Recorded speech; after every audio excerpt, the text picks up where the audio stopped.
నిన్న మూసీ ప్రాజెక్టుకి సంబంధించి మూసీ రివర్ ఫ్రంట్కి సంబంధించి 10 కోట్ల రూపాయల నిధులు ఇవ్వాలని చెప్పేసి కేంద్ర ప్రభుత్వాన్ని ముఖ్యమంత్రి రేవంత్ రెడ్డి అడిగిన తర్వాత వాళ్ళ స్పందన ఇంకా చూడాల్సి ఉంది. తర్వాత దీంతో పాటు అక్కడ ఢిల్లీ పర్యటనలో భాగంగా ఇక్కడ వరంగల్లో సభ నిర్వహించినటువంటి నేపథ్యంలో అక్కడ కాంగ్రెస్ అగ్రనేత రాహుల్ గాంధీకి కూడా ఆహ్వానం పలికినరు. తర్వాత ఎప్పుడు నిర్వహించాలి ఇంకా అనే దానిపైన ఒక డిస్కషన్ అయితే జరుగుతూ ఉంది. ఈ నేపథ్యంలో వరంగల్లో అక్కడ ఏది రుణమాఫీకి సంబంధించినటువంటి హామీని నెరవేరుస్తున్నటువంటి నేపథ్యంలో అక్కడ భారీ బహిరంగ సభ నిర్వహించాలని చెప్పేసి అంటే అక్కడ ముఖ్యమంత్రి ఇప్పటికే ప్రకటించిండు. ఈ నేపథ్యంలో రాహుల్ గాంధీని ఆహ్వానించిండ్రు. ఇక మరోవైపు ఇక్కడ జరుగుతున్నటువంటి పరిణామం ఇట్లా ఉంటే ఇక ఇవాల్టి నుంచి బడ్జెట్ ప్రవేశపెట్టనున్నారు, కేంద్ర బడ్జెట్ ప్రవేశపెట్టనున్నారు కేంద్ర ఆర్థిక మంత్రి నిర్మలా సీతారామన్. ఈ నేపథ్యంలో అసలు అన్ని రాష్ట్రాల ఆశలు తర్వాత ఇవన్నీ కూడా ఒక ఆశగా ఎదురు చూస్తూ ఉన్నారు. ఎవరికెంత బడ్జెట్ కేటాయింపులు జరుగుతాయి, ఏం జరుగుతాయనే విషయం పైన ఆశగా చూస్తున్నటువంటి పరిస్థితి కనిపిస్తూ ఉంది. అయితే బీహార్కి సంబంధించి మాకు ప్రత్యేక హోదా ఇవ్వాలని చెప్పేసి వాళ్ళు డిమాండ్ చేస్తూ ఉన్నారు. అంటే డిమాండ్ చేస్తున్నటువంటి నేపథ్యంలో దానికి కేంద్ర ప్రభుత్వం తిరస్కరించింది. కారణం ఏంటి అంటే అసలు యాక్చువల్గా వాళ్ళు అడగడానికి కారణం ఏంటి అంటే ఇక్కడ ఎన్డీఏ ప్రభుత్వానికి ప్రధానంగా అక్కడ బీహార్లోని జేడీయూ తర్వాత ఇక్కడ ఏపీ నుంచి ఆంధ్రప్రదేశ్ నుంచి తెలుగుదేశం పార్టీ మద్దతు ఇస్తున్నటువంటి నేపథ్యం. ఈ నేపథ్యంలో వాళ్ళు ఇక్కడ ఏపీ నుంచి తర్వాత అక్కడ బీహార్ నుంచి పెద్ద డిమాండ్లే పెట్టిండ్రు. డిమాండ్లు పెడితే వాటిని కొంతవరకు సున్నితంగా తిరస్కరించింది కేంద్ర ప్రభుత్వం. ఇక ఇదిలా ఉంటే ఇవాల్టి నుంచి అసెంబ్లీ సమావేశాలు ఇక్కడ ప్రారంభం కానున్నాయి.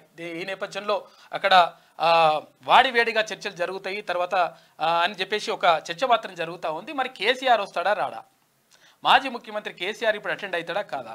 మాజీ ముఖ్యమంత్రి కాదు, ఇప్పుడు ప్రధానంగా ప్రతిపక్ష నేత ప్రజెంట్ అయితే వచ్చే ఆస్కారాలు ఉన్నాయి. ఎందుకు అంటే ఇప్పటికే మొన్ననే రాకపోతే చాలా పెద్ద ఎత్తున వాళ్ళకు వ్యతిరేకంగా వార్తా కథనాలు వచ్చిన నేపథ్యంలో ఈసారి కంపల్సరీ వస్తాడు, కాకపోతే కట్టెపట్టుకొని వస్తాడు అని సమాచారం. తొంటిపోక చక్కగా అయింది కాబట్టి కొంతవరకు అది సెట్ అయింది కాబట్టి వచ్చే అవకాశం అయితే ఉన్నది. అంటే ఆయనకు పాపం మరి అంటే ఆరోగ్య రీత్యా మంచిగా సెట్ అయిపోయిందట.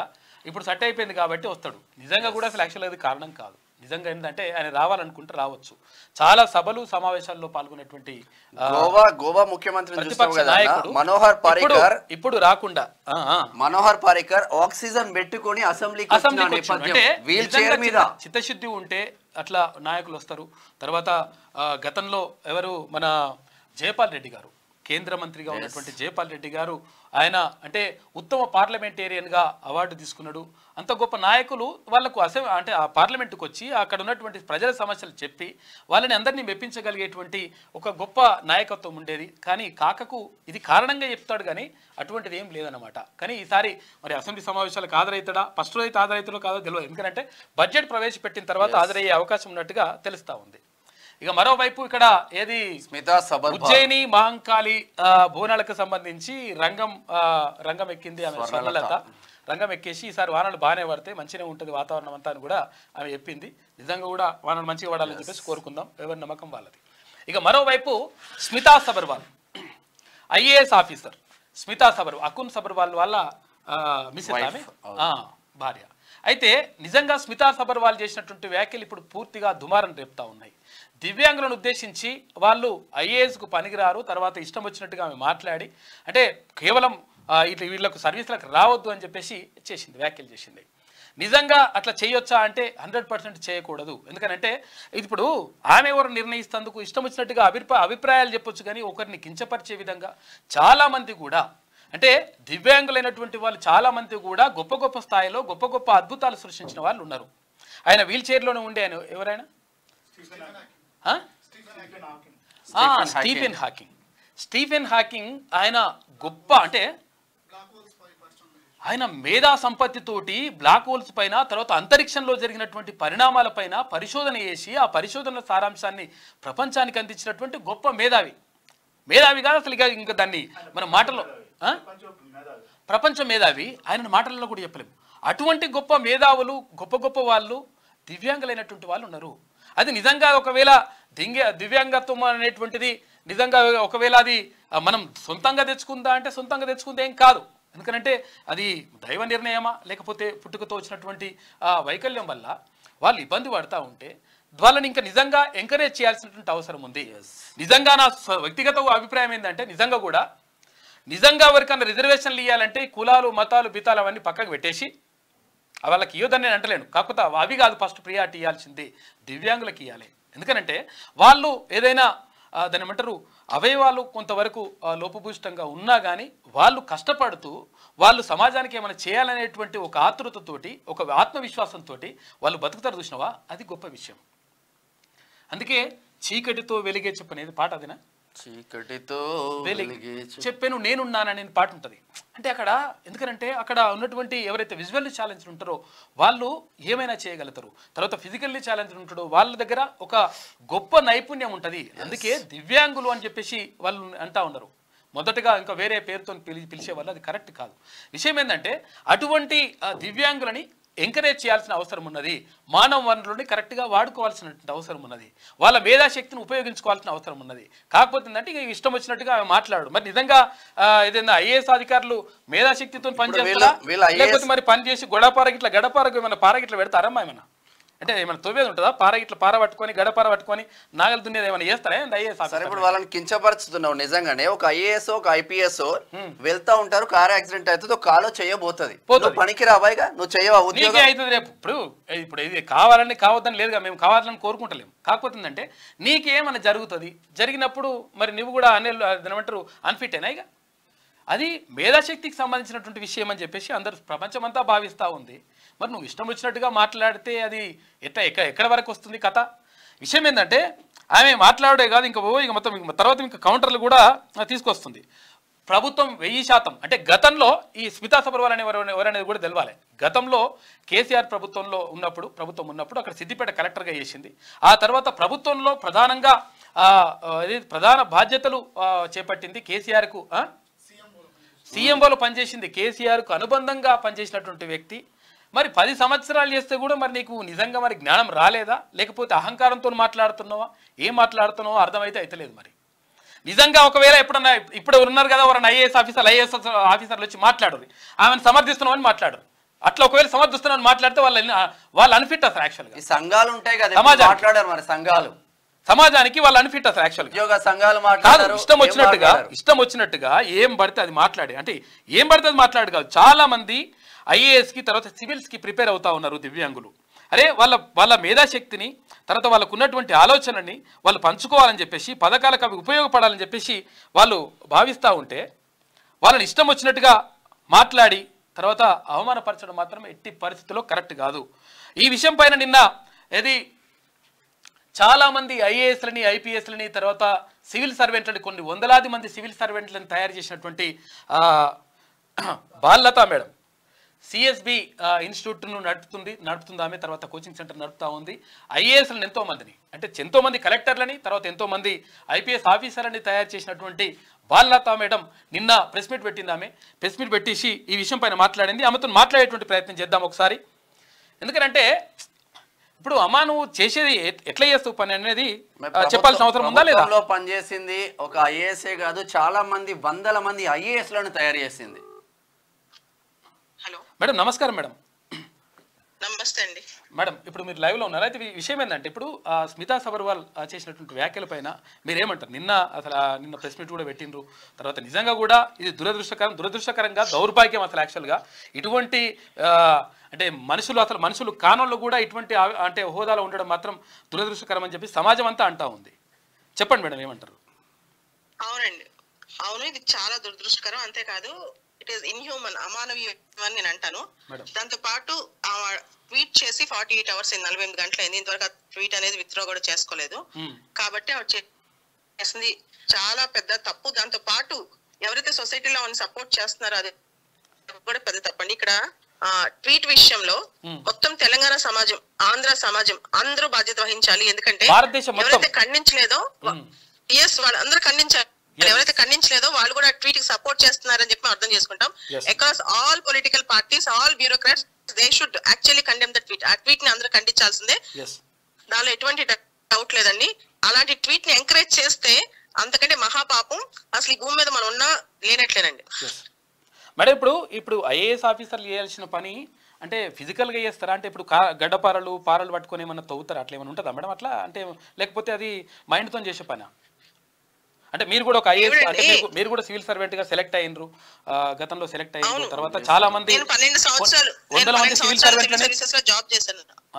సివిల్ సివిల్ సర్వెంట్లను తయారు చేసిండ్రు మీరు అంటే మాకు తెలియక అడుగుతున్నా ఇప్పుడు మరి గడ్డపారలు గట్ల పట్టుకొని అట్లా ఏమన్నా తవ్వాల్సి ఉంటుందా మేడం అట్లా అసలు అది కాదండి వీళ్ళు అసలు ఒక అడుగు తీసి అడుగు కూడా వేయరు ఇన్ఫాక్ట్ చెప్పాలంటే ఇప్పుడు ఎక్కిన దిగరే చాపరే దిగినా చాపరే మీకు చాలా దాంతో పాటు చాపర్ అంటే హెలికాప్టర్ పెట్టిన దిగుద్ది హెలికాప్టర్ పెట్టిన ఎక్కిద్ది ఈవిడ ఎవరని చెప్పడానికి ఎవరి ఎబిలిటీస్ ఫిజికల్ ఫిట్నెస్ గురించి పరిగెత్తి పనిచేసే పని ఏం లేదండి ఇప్పుడు ఏదో ఒకటో రెండు అకేషన్స్ లో పరిగెట్టాల్సి వచ్చింది దాని మన కింద బోల్డ్ మంది స్టాఫ్ ఉంటారు పని చేయడానికి పరిగెత్తగలటం గొప్ప అందరిని నడిపించగలటం గొప్ప మనం నడవటం మనం చూడగలటం గొప్ప విషయం అని చెప్పుకోవడం అనేది అంటే ఈ రోజులో కూడా ఫిజికల్ ఫిట్నెస్ బేస్ చేసుకునే మనుషుల్ని జడ్జ్ చేయడం అనేది చాలా తప్పని అందరూ అర్థం చేసుకోవాలి సమాజం దీన్ని ఇమీడియట్ గా ఖండించాలండి మేడం ఇప్పుడు ఆమె కాళేశ్వరం పర్యటనకి వెళ్ళింది పోయి వచ్చి చూసి వచ్చినప్పుడు నడుచుకుంటూ పోయింది ఆమె నిన్న మల్లన్న కూడా అదే అన్నాడు లేదండి హెలికాప్టర్ ఎక్కి తిరిగింది అంతేకాదు కంప్లీట్ గా ఇప్పుడు కనుక మనం ఖండించకపోతే దేశవ్యాప్తంగా ఉన్న దివ్యాంగులు ఎవరైతే ఉన్నారో వాళ్ళందరూ కూడా డిసప్పాయింట్ అవుతారు వాళ్ళ ఆత్మవిశ్వాసం లోపించుద్ది వాళ్ళ ఆత్మ గౌరవానికి ఇది క్వశ్చన్ అండి ఈ ప్రాణాలు ఉంటే ఎంత లేకపోతే ఎంత దీని విషయంలో మాత్రం ఎవరు ఆగరు అందరూ పోరాటం చేస్తారు నాకు నిన్నటి నుంచి చాలా కాల్స్ వస్తున్నాయి దానిలో ఆవిడతో ఎందుకు పెట్టుకున్నాను అని కూడా అడుగుతున్నారు ఆవిడతో క్వశ్చన్ స్మితా సబర్వాల్తో నాకు ఏం పర్సనల్ గా ఏమీ లేదండి కానీ ఆవిడ చేసిన ట్వీట్ తోనే నా ప్రాబ్లం ఇంతవరకు కూడా ఆవిడ అరగెన్స్ చూడండి ఇంతవరకు ఆ ట్వీట్ విత్డ్రా చేయలేదు అంటే ఒక కమ్యూనిటీను హర్ట్ చేయొచ్చు ఏదైనా చేయొచ్చు తప్పు కదండి అది 1000% తప్పు సభ్య సమాజం మొత్తం పూర్తిగా ఖండిస్తూ ఉంది విషయం ఏంటంటే ఇప్పుడు నిజంగా ఇప్పుడు గతంలో ఒక పేపర్లో రాస్తే దాని మీద పెద్ద రాద్ధాంతం చేసి మరి అవి అసలు యాక్చువల్గా మరి ఆమె పని ఉంటుందో లేదో తెలియదు కానీ మరి అదేందో అవేంటి ఏమంటారు వాటిని రీల్సా ఈ బీల్స్ ఏందో కథ ఏందో వాటి గురించి మనం మాట్లాడతాం ఎందుకు విషయం ఏంటంటే మనం వ్యక్తిగత విషయాల జోలికి వెళ్ళట్లేదు కాకపోతే ఏంటంటే అరే అంటే వాళ్ళని అసలు యాక్చువల్గా మనము నిజంగా ఎంకరేజ్ చేయాల్సినటువంటి వాళ్ళని తర్వాత నిజంగా మేము ఉన్నామనేటువంటి ఒక భరోసా కల్పించిన వాళ్ళని ఆలోచనలు ఇచ్చే వాళ్ళని తీసుకొచ్చి ఇష్టం వచ్చినట్టుగా మాట్లాడడం మాత్రం 1000% కరెక్ట్ కాదు తర్వాత ఇంకొకటి ఏంటంటే ఇప్పుడు ఒక ఎంఆర్ఓ గారు అంటే ఒక తహసీల్దార్ ఆయన పాపం ఏదో పని మీద వచ్చిందట ఏదో పని మీద వస్తే ఆయన మీద రాత్రిపూట వచ్చిన ఆయన మీద కేసు పెట్టి ఇవన్నీ చేసింది మనం ఆ విషయాలన్నీ కూడా మనం మాట్లాడుతున్నాం పెద్ద విషయం చెప్తాను ఇవిడ పర్సనల్ కేసు విషయంలో తెలంగాణ గవర్నమెంట్ దగ్గర నుంచి డబ్బులు తీసుకుంటే కోర్టు ఖండించింది గవర్నమెంట్ డబ్బులు నీ పర్సనల్ కేసు ఎలా వాదిస్తావని చెప్పి సో ఇవన్నీ మేమందరం ఎవరు క్వశ్చన్ చేయట్లేదు గవర్నమెంట్ డబ్బులు ఖర్చు పెట్టావా నువ్వు హెలికాప్టర్ ఎక్కావా నువ్వేం చేసావు మాకు సంబంధమే లేదు చాలా కష్టపడండి డిఫరెంట్ లెవెల్ పిల్లలు కాంపిటేటివ్ ఎగ్జామ్ ఆస్పిరెంట్స్ చాలా కష్టపడి వాళ్ళు ఈ స్థాయికి రావడం అంటే ఫస్ట్ ర్యాంక్ కొట్టట్లేక అసలు అట్లీస్ట్ వాళ్ళు సివిల్స్ దాకా రావడం అంటే ఫస్ట్ ర్యాంక్ కొట్టట్లేక నా దృష్టిలో అలాంటి పిల్లల్ని మీరు కాంపిటెంట్ కాదు మీరు మీ వల్ల అవుతుందా మీకు ఆల్ ఇండియా సర్వీస్ ఎందుకంటే అసలు ఆవిడకి ఎందుకంటే ఆల్ ఇండియా సర్వీస్ ఇలాంటి క్యారెక్టర్ లేని వ్యక్తికి ఆల్ ఇండియా సర్వీస్ ఇస్తారా అండి వాల్యూస్ లేని వ్యక్తికి ఆల్ ఇండియా సర్వీస్ ఇస్తారా తప్పు కదా అది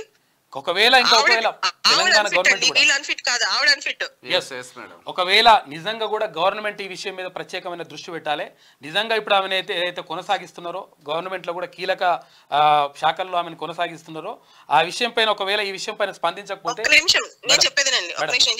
చెప్పండి ఈ రోజు వరకు ఈ క్షణం వరకు నేను నిన్న ప్రెస్ మీట్ పెట్టి చెప్పాను ఈ క్షణం వరకు గవర్నమెంట్ ఏ విధమైన స్పందన చేస్తుంది ఏ విధంగా గవర్నమెంట్ దీనిపైన అట్లీస్ట్ ఆమె పైన యాక్షన్ తీసుకుందా లేదా నాకు సంబంధం లేదు అట్లీస్ట్ గవర్నమెంట్ దృష్టికి వెళ్ళిందా అసలు నో రెస్పాన్స్ ఇదే అండి ప్రభుత్వం స్పందించే తీరు ప్రభుత్వం 100% స్పందించాలి దీనిపైన ఈ విషయం పైన ప్రభుత్వం స్పందించబోతే 100% చెప్తున్నానండి కంప్లీట్ తెలంగాణ సమాజం కొన్ని వందల వేల మంది ఈ విషయంలో స్పందించారు ఇంకా గవర్నమెంట్ అర్జెంట్ గా దీనిపైన స్పందించాలి తప్పకుండా మేడం థ్యాంక్ యూ మేడం ఇంకేమైనా చెప్పాలనుకుంటున్నాం మేడం తెలంగాణ గవర్నమెంట్ స్పందించాలండి ఇమీడియట్ గా పైన యాక్షన్ తీసుకోవాలి ఒకవేళ కనుక ఈవిడ ఇలా వదిలేస్తే ఈవిడ ఎంతో మంది ఎన్నో కమ్యూనిటీస్ పైన ఇలా ప్రచారం చేసే అవసరం ఉంది అంటే ఆమె పబ్లిసిటీ కోసం ఆమె సెలబ్రిటీ స్టేటస్ కోసం ట్విట్టర్ ని వాడుకుని ఎంతో మంది కోసం నీ సెలబ్రిటీ ఏమైనా తలగవడం మేడం నీ సెలబ్రిటీ ఏమైనా తలగవడం మాకు అనవసరం నీ సెలబ్రిటీ మంచిగా చేసుకుంటావా గొప్ప చేసుకుంటావా ఇంకేమైనా ఇంకా నీకు ఇష్టం వచ్చినట్టు ఏంటి ఆ రీల్స్ చేసుకుంటావా రీల్స్ చేసుకుని ఏమైనా చూపిస్తావా మాకు అనవసరం అవి కానీ అసలు యాక్చువల్గా ఎవరికైతే నిజంగా వాళ్ళని అసలు యాక్చువల్గా అప్రిషియేట్ చేయాల్సిన మనుషులని తక్కువ చేసి మాట్లాడడం మాత్రం 1000% తప్పు. అంటే ఇట్లాంటి మైండ్ సెట్ ఉన్న వాళ్ళు పాలసీ మేకింగ్ లోకి ఎలా వస్తున్నారు? ఎంపతి అండ్ కంపాషన్, ఎంపతి ఉండాలండి. మనుషులు వెంటనే జాలు చూపించక్కర్లేదు, కానీ అయ్యో వీళ్ళు మనలాంటి మనుషులేనా ఇది ఉండాలి కదా. అది లేకుండా అడ్మినిస్ట్రేషన్ లోకి ఎలా వస్తున్నారు అసలు వీళ్ళు? అదే మేడం, తప్పకుండా మేడం ప్రభుత్వం దీనిపైన కూడా స్పందించాలి. Thank you madam. 1000% ప్రభుత్వం కూడా స్పందించాలి, తెలంగాణ గవర్నమెంట్ కూడా స్పందించాలి. ఎందుకంటే గవర్నమెంట్లో కూడా కీలకమైనటువంటి శాఖల్లో ఆమె పనిచేస్తూ ఉంది. విషయం ఏంటంటే ఇప్పుడు దివ్యాంగులని అంటే అసలు యాక్చువల్గా వాళ్ళు ఫిజికల్లీ తర్వాత విజువల్లీ ఛాలెంజ్డ్ ఎవరైతే ఉంటారో వాళ్ళని కించపరిచి మాట్లాడడం, తర్వాత వాళ్ళని తక్కువ చేసి మాట్లాడడం, తర్వాత వాళ్ళు ఐఏఎస్కే పనికిరారు అని చెప్పేసి అనడం మాత్రం 1000% తప్పు. ఇంకా మాట్లాడాలంటే తీవ్రమైనటువంటి మాటలు వస్తున్నాయి, కానీ ఇంకా అవి అర్థమైతే కాళ్ళు చేతులు అన్ని ఉంటేనే ఏం సమాజం మొత్తం కూడా స్పందించాలి. చాలా మంది ఏడుస్తూ ఉంటారు. వాళ్ళు ఎన్నో ఇబ్బందులు పడి ఈ పొజిషన్కి వస్తే ఇటువంటి మాటలు ఎటు దారి తీస్తాయో అర్థం కాని పరిస్థితి అయితే చూస్తారా? ఎందుకు పడే ఎందుకు మనం చూపించి ఏం చేస్తావు? ఇక మ్యాప్ వస్తున్నాం అంటే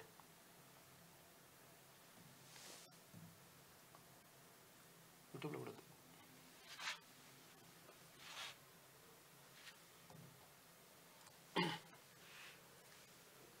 అంటే ఇష్టం వచ్చినట్టుగా మాట్లాడు, తర్వాత ఇష్టం వచ్చినట్టుగా ఇవన్నీ చేసుడు కొట్టేసి వచ్చేస్తుంది.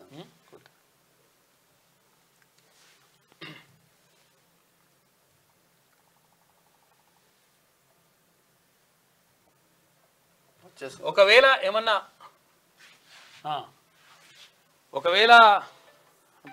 గీ ఫోటో ఏంది? ఫోటో కాదు, స్మిత సబర్వాల్ అనుకుంటాను. అట్లా ఎత్తు వస్తుంది. ఏమనే మేడం ఇప్పుడు అసలు యాక్చువల్గా మస్తు గౌరవం ఉండే, మస్తు మంచిది, తర్వాత అట్లా ఇట్లా అసలు గొప్ప మనిషి, పేదలను చూస్తే కన్నీళ్ళ పెట్టుకుంటుంది, ఇట్లా అని చెప్పేసి పెద్ద పెద్ద పేరు ఉండే. ఏ మాటలేమో ఇట్లా ఇటువంటి ఏమో ఇట్లున్నాయి. అంటే ఒక మనిషి అంటే కనీసం ఆమెకు మినిమం అది కూడా లేదు.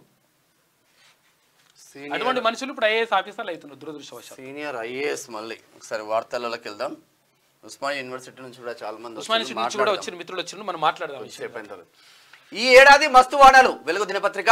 పంటలు బాగా పండుతాయి, జనాలకు వ్యాధులు రాకుండా చూసుకుంటా, నన్ను నమ్ముకున్న వారిని కాపాడుకుంటా, ఏ ఇబ్బంది రానివ్వను. లష్కర్ బోనాల రంగంలో భవిష్యవాణి వినిపించిన మాతంగి స్వర్ణలత. జబర్దస్త్ గా వానలు మాత్రం పడతా, వానలు మంచిగా ఉంటాయంట. ఇక లావెక్కుతున్నారు.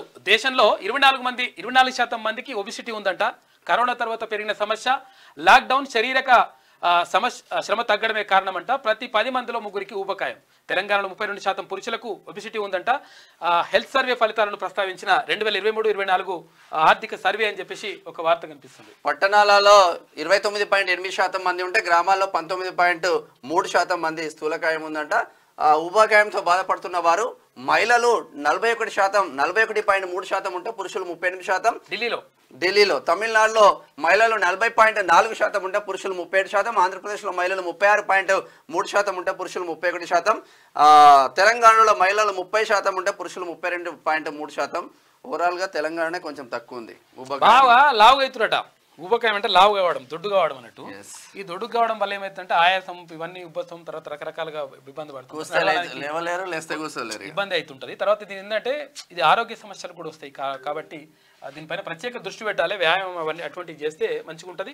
కొంతవరకు డైట్ కూడా ఫాలో అయితే మంచిగా ఉంటుంది అన్నట్టు, లేకపోతే ఇబ్బంది అవుతుంది. మన దేశంలో జనాలు లావైతున్నారు. అసలు వయసుకు బాడీకి సంబంధమే లేకుండా ఒబేసిటీ బారిన పడుతున్నారు. దేశంలో దాదాపు ప్రతి 10 మందిలో 3 ఊబకాయ సమస్యతో బాధపడుతున్నారు. శారీరక శ్రమ లేకపోవడం, వ్యాయామానికి దూరంగా ఉండడమే ఇందుకు ప్రధాన కారణమని నేషనల్ ఫ్యామిలీ హెల్త్ సర్వే 5లో తేలింది. 2019-21 మధ్య కాలంలో నిర్వహించిన ఈ సర్వే ఫలితాలను పార్లమెంట్ లో సోమవారం ప్రవేశపెట్టిన 2023-24 ఆర్థిక సర్వే నివేదికలో భాగంగా కేంద్ర ఆర్థిక మంత్రి నిర్మలా సీతారామన్ ప్రస్తావించారు.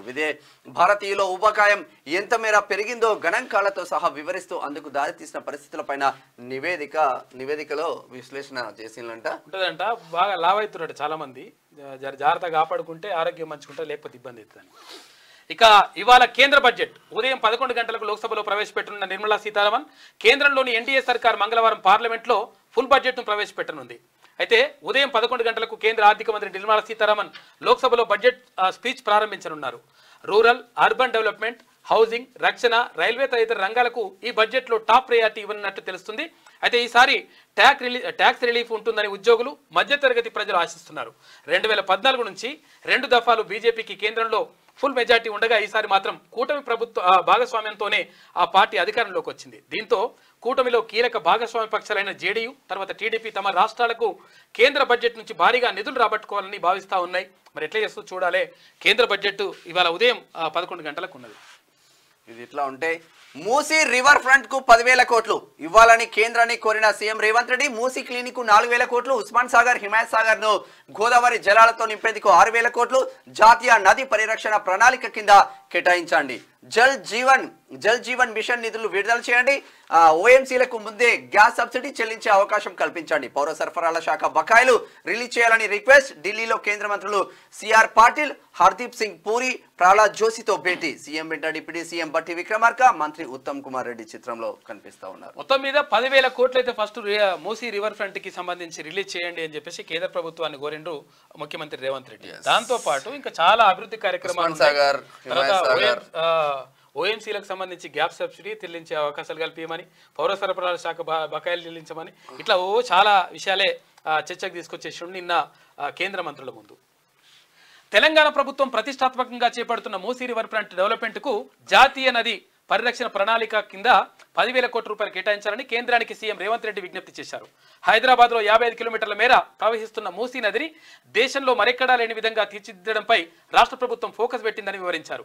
ఢిల్లీ పర్యటనలో ఉన్న సీఎం రేవంత్ రెడ్డి రెండో రోజు బిజీగా గడిపారు. సోమవారం కేంద్ర మంత్రులు సిఆర్ పాటిల్, హర్దీప్ సింగ్ పూరి, తర్వాత ప్రహ్లాద్ జోషితో భేటీ అయ్యారు. సీఎం వెంట డిప్యూటీ సీఎం బట్టి విక్రమార్క, మంత్రి ఉత్తమ్ కుమార్ రెడ్డి, ఖమ్మం ఎంపీ రఘురామిరెడ్డి, రాజ్యసభ సభ్యుడు అనిల్ కుమార్ యాదవ్, అటు సీఎం కార్యదర్శి చంద్రశేఖర్ రెడ్డి, ఢిల్లీలో తెలంగాణ భవన్ రెసిడెంట్ కమిషనర్ గౌరవ్ ఉప్పల్ ఉన్నారు. అయితే రాష్ట్ర అభివృద్ధికి సంబంధించిన అంశాలపై కేంద్ర మంత్రులతో చర్చించారు.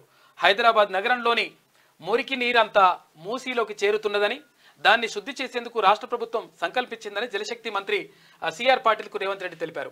మూసీలో చేరే మురికి నీటిని క్లీన్ చేయడంతో పాటు వరద నీటి కాల్వల నిర్మాణం, స్థాయి పెంపు, మూసీ సుందరీకరణకు సహకరించాలని కోరారు. జాతీయ నదీ పరిరక్షణ ప్రణాళిక కింద దక్కన్ పీఠభూమిలోని నదుల పరిరక్షణ అభివృద్ధికి కేంద్రం యోచిస్తున్నందున మూసీ డెవలప్మెంట్ కు 4,000 కోట్ల రూపాయలు కేటాయించాలని కోరినరు. మొత్తం మీద మూసీ రివర్ ఫ్రంట్ కి సంబంధించి 10,000 కోట్ల రూపాయలు ఇవ్వాలని చెప్పేసి కేంద్ర ప్రభుత్వాన్ని అడిగిండు ముఖ్యమంత్రి రేవంత్ రెడ్డి. ఇక అసలు ముచ్చట స్టార్ట్ అవుతుంది. 3 పార్టీలు 3 ప్లాన్లు. నేటి నుంచి అసెంబ్లీ సమావేశాలు. శాసన మండలి కూడా మొదటిసారి తిన్మార్ మల్లన్న అడుగు పెట్టబోతుంది. శాసన మండలిలో ఇవాళ వ్యూహాలతో కాంగ్రెస్, బీఆర్ఎస్, బీజేపీ రెడీ. అభివృద్ధి, ప్రజా సంక్షేమమే ఎజెండాగా కాంగ్రెస్. బీఆర్ఎస్ ను సైడ్ చేసి కీరోల్ కు రావాలనుకుంటున్న బీజేపీ. బడ్జెట్ రోజు అసెంబ్లీకి కేసీఆర్ వచ్చే ఛాన్స్. బడ్జెట్ రోజు వస్తాడట కాకయ్య. ఇవాళ ఎంత? ఇవాళ 25 తారీఖా బడ్జెట్? 25 తారీఖు వచ్చే అవకాశం ఉందంట. బడ్జెట్ రోజు వచ్చేసి కూర్చొని పోతాడు. మరి కూర్చొని పోతాడో ఏం మాట్లాడతాడో చూడాలి. ఇక అసెంబ్లీ సమావేశాలు మంగళవారం ఉదయం 11 గంటలకు ప్రారంభం కానున్నాయి. అంటే ఇవాళ 11 గంటలకు. ఈ సమావేశాలకు అధికార పార్టీ కాంగ్రెస్ సభ్యులు, ప్రతిపక్ష బీఆర్ఎస్, బీజేపీ సభ్యులు వాళ్ళ వ్యూహాలతో రెడీ అయ్యారు. అభివృద్ధి, ప్రజా సంక్షేమ ఎజెండాగా కాంగ్రెస్ పార్టీ ముందుకెళ్లనుంది. గడిచిన 8 నెలల్లో ప్రభుత్వం తీసుకున్న నిర్ణయాలు, ప్రారంభించిన స్కీములు, ముఖ్యంగా పంట రుణమాఫీతో పాటు ఆ పార్టీ దూకుడు మీద ఉన్నది. అయితే ప్రజా సంక్షేమానికి గ్యారంటీ ఇస్తూ పూర్తి స్థాయి బడ్జెట్ కు ఆమోదం తెలపడంతో పాటు ఇతర ముఖ్యమైన అంశాలను కూడా అసెంబ్లీలో చర్చించాలని అధికార పార్టీ భావిస్తుంది. అయితే ప్రభుత్వాన్ని వివిధ అంశాలపై అసెంబ్లీలో ప్రశ్నించాలని ఇటు బీఆర్ఎస్ అటు బీజేపీ నిర్ణయించాయి. ఇక 12 రోజులు జరిగే ఛాన్స్ ఉందంట ఇప్పుడు అసెంబ్లీ సమావేశాలు. అసెంబ్లీ బడ్జెట్ సమావేశాలు 12 రోజుల పాటు జరిగే అవకాశం ఉంది. రోడ్డు ప్రమాదంలో మృతి చెందిన కంటోన్మెంట్ ఎమ్మెల్యే లాస్య నందితకు తొలి రోజు మంగళవారం సభలో సంతాప తీర్మానం ప్రవేశపెడతారంట. ఈ సంతాప తీర్మానాలతోటే ఇవాళ సభ ముగిసే అవకాశం ఉంది. ఇది ఇట్లా ఉంటే అయిపోయింది కదా. నీట్ పై దద్దరిల్లిన పార్లమెంట్ బడ్జెట్ సమావేశాల తొలి రోజే నీట్ పేపర్ లీక్ అంశం లోక్సభను కుదిపేసింది. పరీక్షలో అవకతవకల విషయంలో కేంద్రంపై ప్రతిపక్ష నేత రాహుల్ గాంధీ విరుచుకుపడ్డారు. భారత పరీక్ష వ్యవస్థ ఒక మోసం అని మండిపడ్డాడు రాహుల్. యాక్చువల్ గా చాలా విషయాల్లో కూడా ఇక్కడ ఇప్పుడు ఏంది, ఇక్కడ సివిల్స్కి సంబంధించి కూడా అట్లా అవకతవకలు జరిగినాయని చెప్పేసి ఆరోపణలు వస్తూ ఉన్నాయి. తర్వాత నీటికి సంబంధించి వస్తూ ఉన్నాయి. అదేవిధంగా నెట్కి సంబంధించి కూడా నేషనల్ ఎలిజిబిలిటీ టెస్ట్ నెట్కి సంబంధించి కూడా అవకతవకలు జరిగినాయి, పేపర్ లీక్ అయినాయి, ఇవన్నీ రకరకాలుగా ఆరోపణలు వస్తున్నాయి. ఆరోపణలు రావడం కాదు, గతం నుంచి కూడా ఇవంతా కూడా కొనసాగుతూ ఉందంట. ఉత్తర భారతదేశంలో ఇది ఎక్కువ జరుగుతున్నట్టుగా తెలిసింది. అయితే దీని ద్వారా ఏమవుతుందంటే ఇక్కడ నిజంగా ఒక నమ్మకం అనేటువంటిది కోల్పోతూ ఉన్నారు. ఎవరైతే అభ్యర్థులు ఉన్నారో, ఎవరైతే విద్యార్థులు ఉన్నారో నమ్మకాన్ని కోల్పోతూ ఉన్నారు. అంటే ఒక నమ్మకం ఉండాలి. అంటే నిజంగా కూడా ఎవరైతే చదువుకున్నారో వాళ్ళు చదువుకున్న వాళ్ళకు అవకాశాలు లభించాలి. తర్వాత ఎవరైతే నిజంగా మెరిట్ ఉంటారో వాళ్ళకు సీట్లు రావాలి. కాకపోతే ఏంటంటే ఇష్టం వచ్చినట్టుగా పేపర్లు మార్చేసి 100కు 100 మార్కులు వానికి వచ్చుడు, ఏం రానోనికి అంటే వానికి బట్టి పట్టించుడు, ఇవన్నీ కథలన్నీ జరిగినాయంట. కాబట్టి నీటి మీద నిన్న రాహుల్ గాంధీ మాట్లాడిండు. దానికి అధికార పక్షం కూడా కౌంటర్ ఇచ్చింది. ఇట్లా ఉంటే ఆరోగ్యశ్రీ ప్యాకేజ్ల ధరలు. వరంగల్ సభకు రండి, రాహుల్ గాంధీకి సీఎం రేవంత్ ఆహ్వానం, ప్రియాంక గాంధీతోనూ భేటీ, పాల్గొన్న డిప్యూటీ సీఎం భట్టి, మంత్రి ఉత్తమ్ కుమార్ రెడ్డి. ఏఐసిసి చీఫ్ ఖర్గేకు బర్త్డే విశేష్, పార్టీ అగ్రనేతల దృష్టికి రాష్ట్రంలోని స్కీమ్లు, తాజా రాజకీయ పరిణామాలు కూడా. అయితే ఇక్కడ వరంగల్ డిక్లరేషన్ లో భాగంగా తర్వాత 2 లక్షల రూపాయల రుణమాఫీ ప్రకటించారు. గతంలో అప్పుడు కృతజ్ఞత సభ గతంలోనే అప్పుడు పిసిసి అధ్యక్షునిగా ఉన్నటువంటి రేవంత్ రెడ్డి ప్రకటించిండు. అయితే అధికారంలోకి వచ్చిన తర్వాత ముఖ్యమంత్రిగా అయిన తర్వాత దాని అమలును అనేటువంటిది మొన్న తీసుకొచ్చిండ్రు. 1 లక్ష రూపాయల రుణమాఫీ మొదటగా, తర్వాత రెండో దఫా 1,50,000 రూపాయలు, 2 లక్షల రుణమాఫీ అనేది ఆగస్టు 15లోగా పూర్తి చేస్తామని చెప్పేసి ప్రభుత్వం ఇప్పటికే ప్రకటించింది. 1 లక్ష రూపాయల రుణమాఫీ కొనసాగుతూ ఉంది. కొన్ని ఇంకా చిన్న చిన్నవి ఉన్నాయి, అవి కూడా క్లియర్ చేస్తే పనిలో ఉన్నది. అయితే ఈ నేపథ్యంలో అయితే హామీని నెరవేరుస్తున్నటువంటి తరుణంలో అంటే రాష్ట్రంలో ఎన్నడూ లేని విధంగా, రాష్ట్రంలో కాదు దేశంలో ఎన్నడూ లేని విధంగా 2 లక్షల రుణమాఫీ అనేటువంటిది తీసుకొచ్చిండ్రు. కాబట్టి అన్న మొదటి రోజు వెళ్తున్నారా ఈరోజు? రేపు కదా. సరిపోతుంది. వరంగల్ సభకు రండా, రాహుల్ గాంధీకి సీఎం రేవంత్ ఆహ్వానం, ప్రియాంక గాంధీతోనూ భేటీ, పాల్గొన్న deputy CM Bhatti Vikramarka, AICC chief ఖర్గేకు బర్త్డే విశేష్. ఆ తర్వాత పార్టీ అగ్రనేతల దృష్టికి రాష్ట్రంలోని స్కీమ్లు, తాజా రాజకీయ పరిణామాలు కూడా ఈ కార్యక్రమాల్లో ఉన్నాయి. అయితే రేవంత్ రెడ్డి గారు ఎప్పుడు ఢిల్లీకి పోయినా పేపర్లో వార్తలు వస్తాయి, కేసీఆర్ పోయినప్పుడు మాత్రం రాకపోతున్నాడు. ఏం చేస్తున్నా అర్థం కాకపోతుంది. త్వరలో వరంగల్ వేదికగా నిర్వహించనున్న రైతు కృతజ్ఞత సభకు రావాలని కాంగ్రెస్ అగ్రనేత రాహుల్ గాంధీని సీఎం రేవంత్ రెడ్డి ఆహ్వానించారు. రాష్ట్ర ప్రభుత్వం అమలు చేస్తున్న సంక్షేమ పథకాలను ఆయనకు తెలియజేశారు. ఢిల్లీ పర్యటనలో ఉన్న సీఎం రేవంత్ సోమవారం కాంగ్రెస్ చీఫ్ మల్లికార్జున ఖర్గే, అగ్రనేతలు రాహుల్ గాంధీ, ప్రియాంక గాంధీని కలిశారు. దాదాపు అరగంటకు పైగా రాహుల్తో సాగిన సమావేశంలో డిప్యూటీ సీఎం భట్టి విక్రమార్క, మంత్రి ఉత్తమ్ కుమార్ రెడ్డి కూడా పాల్గొన్నారు. ఢిల్లీలో ఈ నెల 28న వరంగల్లో సభ జరిగేటువంటి అవకాశం ఉంది. సేమ్ టైం గా మల్లికార్జున ఖర్గే గారి బర్త్డే కూడా ఉంది కాబట్టి కార్యక్రమానికి హాజరైనారు. పోలీస్ స్టేషన్లకు గంజాయి టెస్ట్ కిట్లు, మునుగోడు సెగ్మెంట్ లో ప్రయోగాత్మకంగా అమలు. తొలి టెస్ట్ లోనే 35 మందికి పాజిటివ్. యూరిన్ ద్వారా 2 నిమిషాల్లోనే రిజల్ట్. గవర్నమెంట్ హాస్పిటల్స్ లో డాక్టర్ల పర్యవేక్షణలోనే టెస్టింగ్. రాష్ట్ర వ్యాప్తంగా ముమ్మరంగా గాంజా పరీక్షలు. మత్తుకు బానిసవుతున్న యువతను ప్రాథమిక దశలోనే గుర్తించి కాపాడేందుకు గంజాయి టెస్ట్ కిట్లను ప్రభుత్వం అందుబాటులోకి తెచ్చింది. కల్తీ కల్లును నిర్ధారించేందుకు ఎక్సైజ్ శాఖ అధికారులు తాడి అడాల్ట్రేషన్ కిట్లు వాడుతుంటారు. మద్యం తాగి వాహనాలు నడుపుతున్న వారిని గుర్తించేందుకు పోలీసులు బ్రీత్ అనలైజర్లను ఉపయోగిస్తుంటారు. కానీ గాంజాయి తీసుకున్న వాళ్ళను గుర్తించడం సాధ్యం కావడం లేదు. ఈ క్రమంలోనే రాష్ట్ర వ్యాప్తంగా ఉన్న అన్ని పోలీస్ స్టేషన్లకు యాంటీ నార్కోటిక్స్ బ్యూరో అధికారులు గంజాయి టెస్ట్ కిట్లను అందజేస్తున్నారు. రాష్ట్రంలో గంజాయి వాడకం భారీగా పెరిగిన నేపథ్యంలో రాష్ట్ర ప్రభుత్వం ఈ మేరకు చర్యలు తీసుకుంటున్నది. మునుగోడులో శనివారం పట్టుబడ్డ 35 మంది గంజాయి తాగే వాళ్ళను పోలీసులు గుర్తించి టెస్ట్ కిట్లతో పరీక్షించారు. అందరూ గంజాయి తీసుకున్నట్లు నిర్ధారణ అయింది. దీంతో గంజాయి సప్లై చేస్తున్న వారితో పాటు కొంతమంది యువకులను పోలీసులు అదుపులోకి తీసుకున్నారు. ఇది అర్జెంట్ గా చేయాల్సిందే, అన్ని పోలీస్ స్టేషన్లకు పోవాల్సిందే. ప్రతి స్కూల్ దగ్గర కూడా ఈ ముఠాలు తయారైపోయినాయి. ఈ గంజాయి ఎక్కడెక్కడైతే తాగుతున్నారో వాళ్ళందరినీ కూడా ఈ టెస్ట్ కిట్ల ద్వారా నిర్ధారించి వాళ్ళ పైన చర్యలు తీసుకోకపోతే రాష్ట్రంలో యువత మొత్తం సత్యనాశనం అయ్యేటువంటి అవకాశం ఉంది. గంజాయి కిట్లు పంపిణీ చేసే పరిస్థితికి వచ్చిందంటే గ్రామీణ స్థాయిలో కూడా గంజాయి వెళ్ళిపోయి ఇవాళ దుమారం రేపుతా ఉంది ఎక్కడ చూసినా.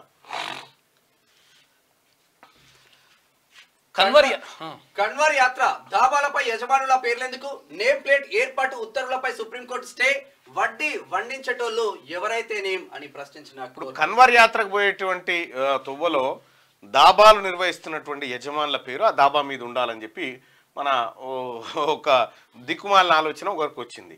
సరే అది గతంలో ఉన్నటువంటి వాళ్ళు చేసిరా, ఇప్పుడు ఉన్నటువంటి వాళ్ళు చేసిరా, ఎవరు చేసిరా అనేది పక్కకు పెడితే ఇప్పుడు కన్వర్ యాత్ర దాబాలపై యజమానుల పేర్లు ఎందుకు ఉండాలని చెప్పి సుప్రీంకోర్టు ప్రశ్నించింది. మరి పంట పండించిన రైతు పేరు మీద కూడా బియ్యం మీద రైతు పేరే ఉండాలన్నా? ఇక మరి ఉండాలి. అట్లా చూసుకొని తింటారా తినేటోళ్ళంతా? అంతే. పోనీ ముస్లింలు పండించిన పంట మేము తినమని చెప్పి చెప్పేటోళ్ళు ఎవరన్నా ఉన్నారా? ఏదీ లేదు. అదైతే కడుపు నిండా తింటారు. ముస్లింలు చేసే బిర్యానీ తినాలి, ముస్లింలు చేసే అది తినాలి, హిందువులు చేసేది ముస్లింలు తినాలి, ముస్లింలు చేసేది హిందువులు తినాలి, అర్ధ బరాబరే ఉంటది. ఇవన్నీ కేవలం ఓట్ల కోసం ప్రజల్ని చీల్చేటువంటి కార్యక్రమాలు తప్ప ఇంకోటి కాదు. ఆరోగ్యశ్రీ ప్యాకేజీ ధరలు 25% పెంపు, 11 ఏళ్ల తర్వాత పెరిగిన ఛార్జీలు, స్కీమ్ పరిధిలోకి కొత్తగా 163 ప్రొసీజర్లు. ఆరోగ్యశ్రీ ప్యాకేజీల ధరలను రాష్ట్ర ప్రభుత్వం పెంచింది. దీంతో రోగులకు మరింత మెరుగైన వైద్య సేవలు అందుబాటులోకి రానున్నాయి. ఆరోగ్యశ్రీ స్కీమ్లో 1672 ప్రొసీజర్లు ఉండగా అందులో 1375 ప్రొసీజర్ల ధరలను 20 నుంచి 25% వరకు పెంచుతూ సోమవారం రాష్ట్ర హెల్త్ సెక్రటరీ కృష్ణ ఉత్తర్వులు జారీ చేశారు. దాదాపు 11 ఏళ్ల తర్వాత ప్యాకేజీల ధరలు పెరిగాయి.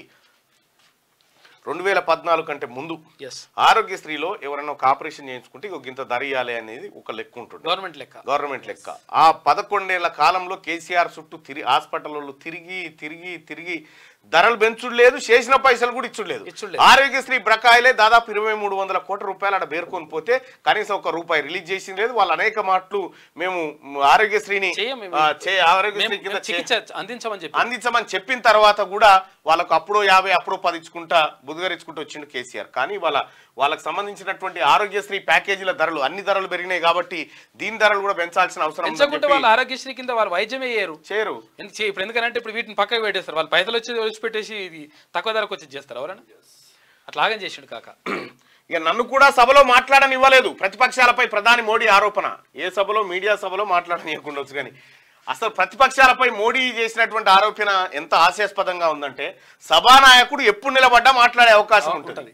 నన్ను కూడా సభలో మాట్లాడనియలేదు అని ఒప్పుకుంటున్నాం అంటే దీని ఒక 2 అంశం ఏంటంటే ప్రతిపక్షం బలపడ్డదని ఒప్పుకోవాలి, లేదంటే మీరన్నా బలహీనపడ్డారని తెలియాలి. పంచ కట్టుకున్నాడని రైతుకు మాల్లోకి నో ఎంట్రీ, మాల్ లోపల అమ్మే బియ్యం పప్పులు కూరగాయలు ఎక్కడి నుంచి వచ్చాయని అడుగుతున్నా సార్.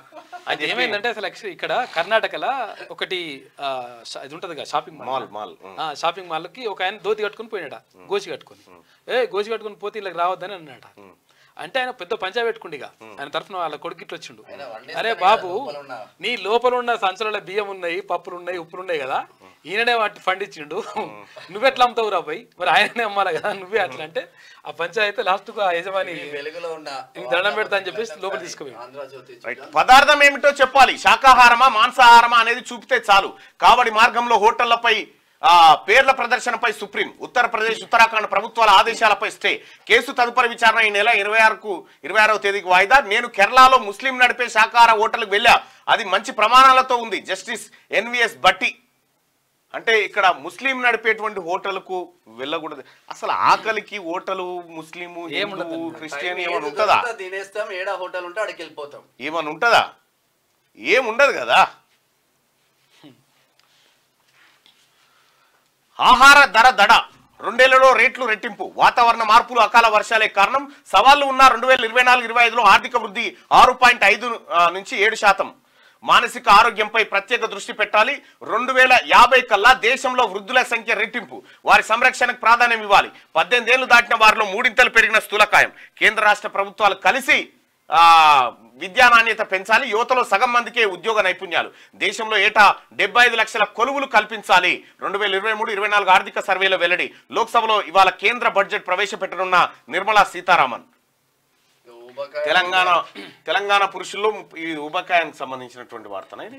తెలంగాణ పురుషుల్లో 32.3%, స్త్రీలలో 30.1% ఉబకాయాలని జాతీయ కుటుంబ సర్వే ఆరోగ్య సర్వే పేర్కొన్నట్లు ఆర్థిక సర్వే వివరించింది. ఆంధ్రప్రదేశ్ పురుషుల్లో 31.1%, మహిళల్లో 36.3% ఉబకాయాలేనని తెలిసిందట.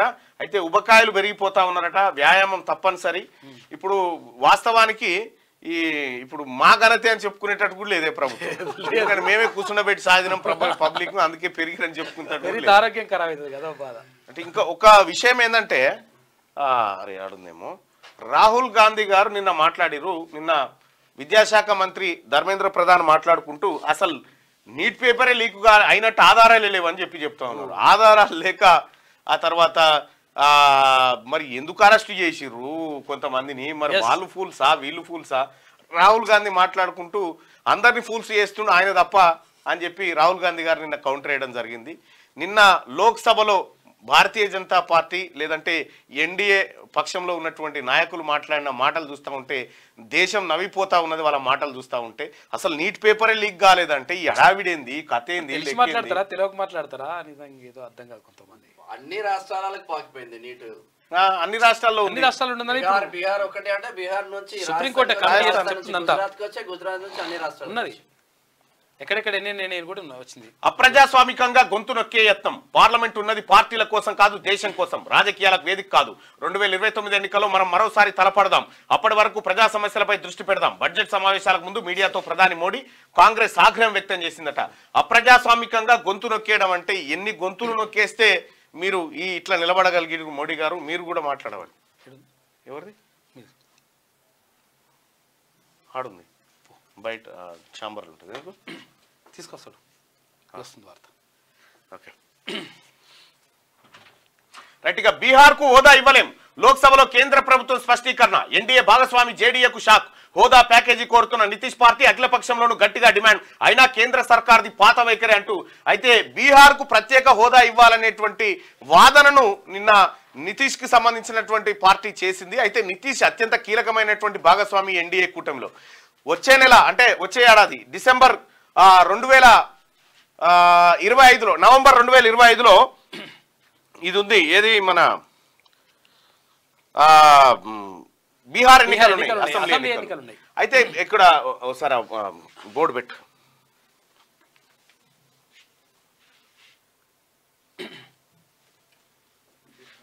తమిళనాడు 2026 తమిళనాడు 2026లో ఉన్నాయి.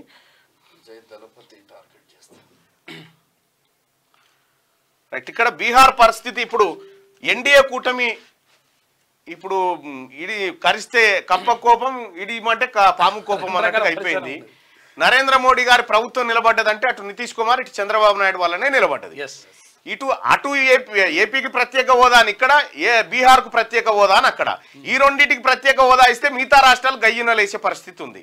సో ఇప్పుడు 2025 నవంబర్లో బీహార్ ఎన్నికలు ఉన్నాయి. బీహార్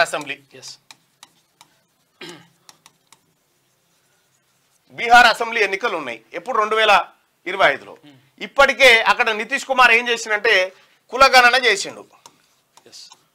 కులగణన చేస్తే ఆ కులగణనను ఏది అక్కడ హైకోర్టు ఆపితే సుప్రీంకోర్టు మళ్ళీ సుప్రీంకోర్టులోకి ఎంటర్ అయిపోయింది. ఆ వ్యవహారం వేరు. 63% మంది వచ్చిండ్రు. 63% మంది బీసీలు ఉన్నారని బీహార్ లో తేలింది.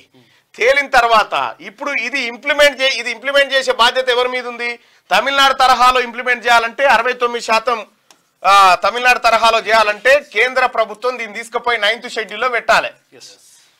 ఇప్పుడు దీన్ని కూడా 9th షెడ్యూల్లో పెడితే మిగతా రాష్ట్రాలకు సంబంధించినటువంటి అంశాలు తెర మీదకి వస్తాయి. రేపో మాపో తెలంగాణలో కులగణన జరగబోతా ఉంది. మరి ఈ అంశం కూడా తెర మీదకి వచ్చేటువంటి అవకాశం ఉంది. సుప్రీంకోర్టు మరి ఎందుకో సుప్రీంకోర్టు బీసీల రిజర్వేషన్లు అనగానే వద్దు అని చెప్తుంది సుప్రీంకోర్టు. ఎందుకంటే సుప్రీంకోర్టులో బీసీ న్యాయమూర్తులు బీసీ వాళ్ళు తక్కువ ఉంటారు కాబట్టి పాపం శివశంకర్ పుణ్యాన అంతో ఇంతో 80s తర్వాత ఎంటర్ అయ్యారు. కానీ అంతకుముందు లేరు. ఈడబ్ల్యూఎస్ రిజర్వేషన్ కు సుప్రీంకోర్టు ఓకే, నువ్వు ఇంకేమి ఇచ్చుకున్నావు ఓకే, బీసీలకు మాత్రం ఇవ్వద్దని చెప్తుంది.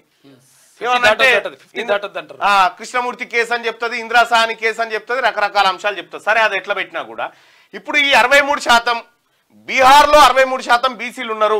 వీళ్ళకి రిజర్వేషన్ పెంచుతూ నితీష్ సర్కార్ నిర్ణయం తీసుకుంటే హైకోర్టులో దాన్ని అడ్డుకున్నారు.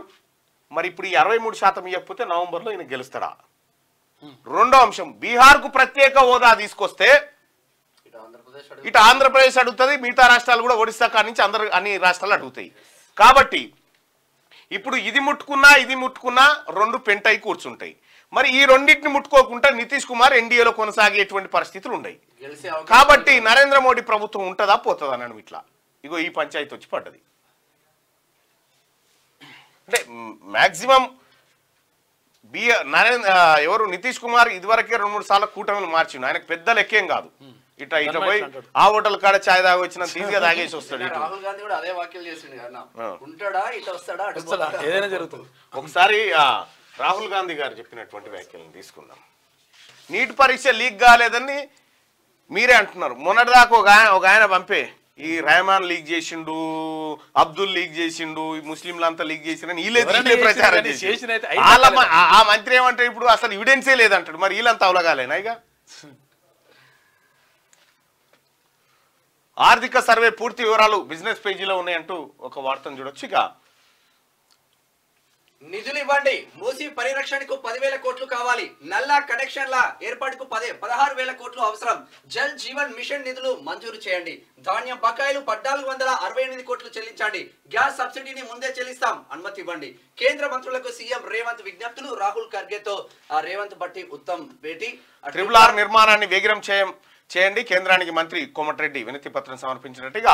ఆరోగ్యశ్రీ చికిత్స ధరలు 20 నుంచి 25% పెంపు, 1,375 చికిత్సల రేట్లు మార్పు, కొత్తగా 163 ప్యాకేజీల చేర్పు జీవో విడుదల చేసిన సర్కార్.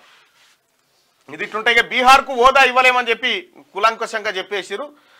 ఉగ్ర గోదావరి భద్రాచలం వద్ద 2వ ప్రమాద హెచ్చరిక జారీ, 50.6 అడుగులకు నీరు, ప్రాణహిత ఉధృతి, ముంపులో గ్రామాలు, మేడిగడ్డకు 9.5 లక్షల క్యూసెక్కులు, జూరాల సహా తుంగభద్ర నుంచి శ్రీశైలానికి 2 లక్షల క్యూసెక్కుల వరద, మరో 3 రోజులు వర్షాలు, కలెక్టర్లు అప్రమత్తం, సమీక్షలో సీఎస్ ఆదేశం.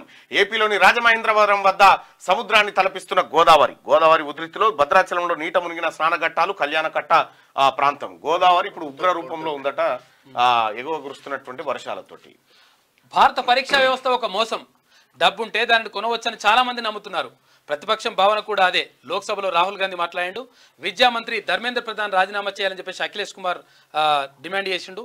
ఇక ప్రతిపక్ష నేతలది మొసలి కన్నేరు. యూపీఏ హయాం నాటి లీకేజీ గణాంకాలు బయటకు వస్తే వారే ఇబ్బంది పడతారని చెప్పేసి ప్రధాని అంటున్నారు. నీట్లో ఒక ప్రశ్నకు జవాబు గుర్తించేందుకు కమిటీ, ఐఐటి ఢిల్లీ డైరెక్టర్కు సర్వోన్నత న్యాయస్థానం ఆదేశాలు జారీ చేసిందంట. ఇక నిందితుడు సీఎం అయితే న్యాయస్థానాలు ప్రభావితం అవుతాయా? కేసును వేరే రాష్ట్రానికి ఎందుకు బదిలీ చేయాలి? ఉన్నత స్థానాల్లోని వ్యక్తులపై కేసులు నమోదైతే పాక్ శ్రీలంకలకు మార్చాలా? ఓటుకు నోటు కేసులో సుప్రీంకోర్టు ధర్మాసనం కీలక వ్యాఖ్యలు చేసిందట. అయితే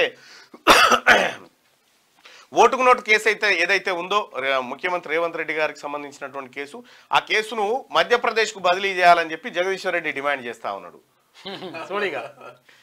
డిమాండ్ చేస్తా ఉంటే మరి ఇప్పుడు దేశాధినేతల మీద వచ్చేటువంటి కేసులను పాకిస్తాన్, బంగ్లాదేశ్ కు బదిలీ చేయాలని చెప్పి, శ్రీలంకలకు బదిలీ చేయాలని చెప్పి సుప్రీంకోర్టు అంటా ఉంది. ఇక పైసలు లేక పథకాలు పరేశాను, ఇంకేడ మిగిల్చిరు పైసలు, ఎన్నికలు లేక పంచాయతీలకు నిధులు నిల్, కళ్యాణ లక్ష్మి చెక్కులు ఇచ్చేది ఎప్పుడు, ఉపాధి హామీలో రాష్ట్ర వాటా ఏది, రాష్ట్రంలో తీవ్రంగా విద్యుత్ సమస్యలు, 40% మందికి రుణమాఫీ ఎగ్గొట్టారు, మీడియాతో చిట్చాట్లో హరీష్ రావు అంటుండు. ఇక మరి ఇదే మాట అసెంబ్లీలో అందరున్నారుగా, ఇవాళ అసెంబ్లీ ఉంది కాబట్టి.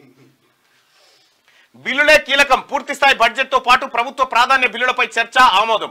విద్యా, వ్యవసాయ కమిషన్, స్కిల్ వర్సిటీ బిల్లులు పెట్టనున్న సర్కార్. స్థానిక సంస్థల్లో రిజర్వేషన్ పెంపు బిల్లు కూడా. జాబ్ క్యాలెండర్, రైతు భరోసాపై విధాన ప్రకటన చేయనున్న సీఎం. నేటి నుంచి అసెంబ్లీ బడ్జెట్ సమావేశాలు 10 రోజులు జరిగే ఛాన్స్. లాస్యా నందిత మృతికి తొలి రోజు సంతాపం వాయిదా, బీఎస్సీ భేటీ. రైతు బంధు, రుణమాఫీ, గ్యారంటీలపై నిలదీయాలని బీఆర్ఎస్. అవినీతి హామీలపై ప్రశ్నించనున్న బీజేపీ సంసిద్ధంగా అధికార పక్షం కూడా ఉందంటూ ఒక వార్తను చూస్తా ఉన్నాం. ఇక స్కిల్ యూనివర్సిటీ ఏర్పాటు, విద్యా కమిషన్ ఏర్పాటు, వ్యవసాయ కమిషన్ ఏర్పాటు, స్థానిక సంస్థల ఎన్నికల్లో రిజర్వేషన్ల పెంపు, రేవంత్ రెడ్డి ప్రభుత్వం అత్యంత ప్రాధాన్యంగా తీసుకున్న ఈ బిల్లులన్నీ అసెంబ్లీ బడ్జెట్ సమావేశాల్లో చర్చకు రాబోతా ఉన్నాయి. ఇవాళ నుంచి అసెంబ్లీ స్టార్ట్ కాబోతోంది. మరి కాసేపట్లో అసెంబ్లీ సమావేశాలకు కేసీఆర్ వస్తాడా రాడా? మీ అభిప్రాయం? ప్రతిపక్ష నేత హోదాలో తొలిసారి హాజరు, ఫోన్ ట్యాపింగ్, కాళేశ్వరంపై స్పష్టత ఇవ్వనున్న మాజీ సీఎం అంటూ కేసీఆర్ అసెంబ్లీకి వస్తాడని మీరు భావిస్తున్నారా? కానీ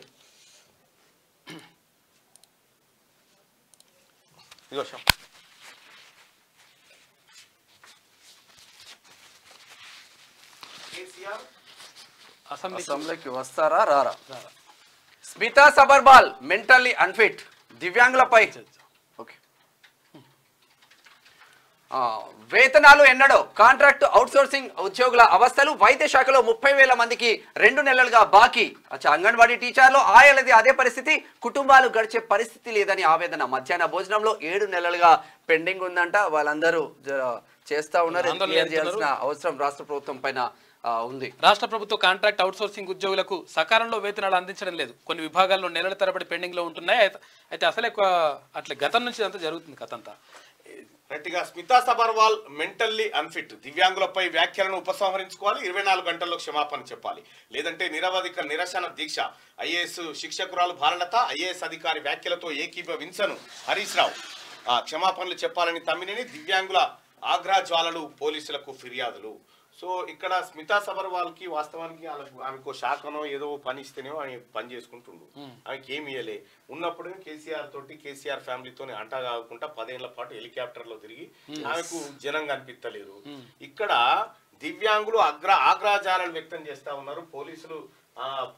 పోలీసులకు కూడా ఫిర్యాదు చేయడం జరిగింది. స్మితా సబర్వాల్ నిజంగా మరి ఆమె చేసినటువంటి వ్యాఖ్యలు ఆమె ఇంకా కూడా తగ్గినట్టుగా కాకుండా ఆమె రకరకాల వ్యవహారాలు చెప్తా ఉంది, దానికి కారణాలు చెప్తా ఉంది.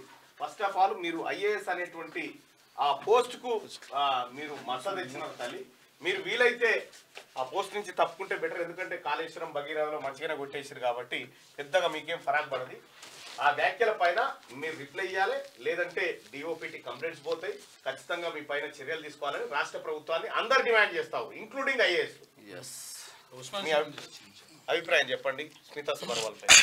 నా పేరు బాణాల వెంకటయ్య, తెలంగాణ వికలాంగుల హక్కుల సమితి రాష్ట్ర అధ్యక్షుడు, ఉస్మానియా యూనివర్సిటీ రీసెర్చ్ స్కాలర్. నేను గత 48 గంటల క్రితం స్మితా సబర్వాల్ చేసిన దివ్యాంగుల మీద వ్యాఖ్యలు తీవ్రంగా ఖండిస్తున్నాము. ఎందుకంటే దివ్యాంగులు ఒక పైలట్గా పనికొస్తారా, దివ్యాంగులు సివిల్ సర్జన్గా పనికొస్తారా, వీళ్ళకు వికలాంగులకు ఐఏఎస్ ఐపీఎస్ సుపీరియర్ లాంటి పోస్టులలో రిజర్వేషన్లు అవసరమని ట్వీట్ చేయడం జరిగింది. ఈ విషయం మీద ఇప్పుడు ఎందుకంటే దివ్యాంగ సమాజం మొత్తం ఆగ్రహంగా ఉంది. ఎందుకంటే ఇప్పుడు గ్రామీణ ప్రాంతాల నుంచి ఇప్పటివరకు నేను పిహెచ్డి చేస్తున్నా, ఇప్పటివరకు చదువుకోవడానికి ఎన్నో కష్టాలు పడి ఇంత దూరం వచ్చినాం. ఇట్లాంటి వికలాంగులని ఆత్మవిశ్వాసాన్ని ఆత్మగౌరవాన్ని దెబ్బతీస్తుంది. ఎందుకంటే ఈ వెంబటే క్షమాపణలు చెప్పాలి. మేము నిన్న ప్రెస్ క్లబ్లో అందరు మీడియా సమక్షంలో బాలలత మేడ ఆధ్వర్యంలో అన్ని రాష్ట్రంలోని వికలాంగుల సంఘాలు అన్ని పెట్టుకుని బాలలత మేడం గారితో మాట్లాడి నిన్న ఈరోజు టైం ఇవ్వడం జరిగింది. ఎందుకంటే అసెంబ్లీ గేట్ సమావేశాలు కూడా అవుతున్నాయి కాబట్టి. ఎందుకంటే మేము ఇప్పుడు జైపాల్ రెడ్డి గారు, మాకు దివ్యాంగులకు ఎంతోమంది జైపాల్ రెడ్డి గారు ఆదర్శము.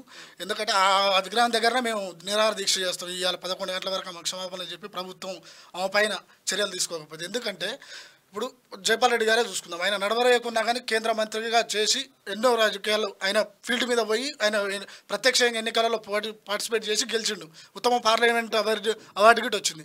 ఇప్పుడు సుపీరియర్ పోస్టులు ఐఏఎస్ ఐపీఎస్ అనేది అది హోదా కాదు, సర్వెంట్. మేము సేవ చేయడానికి వచ్చినాం, ప్రజలకు సేవ చేయాలి, మానవత్వంతో ప్రభుత్వం అందించే చట్టాలు అమలు చేయాలి, సంక్షేమ పథకాలు అమలు చేయాలని ఐఏఎస్ ఐపీఎస్లోకి వస్తారు.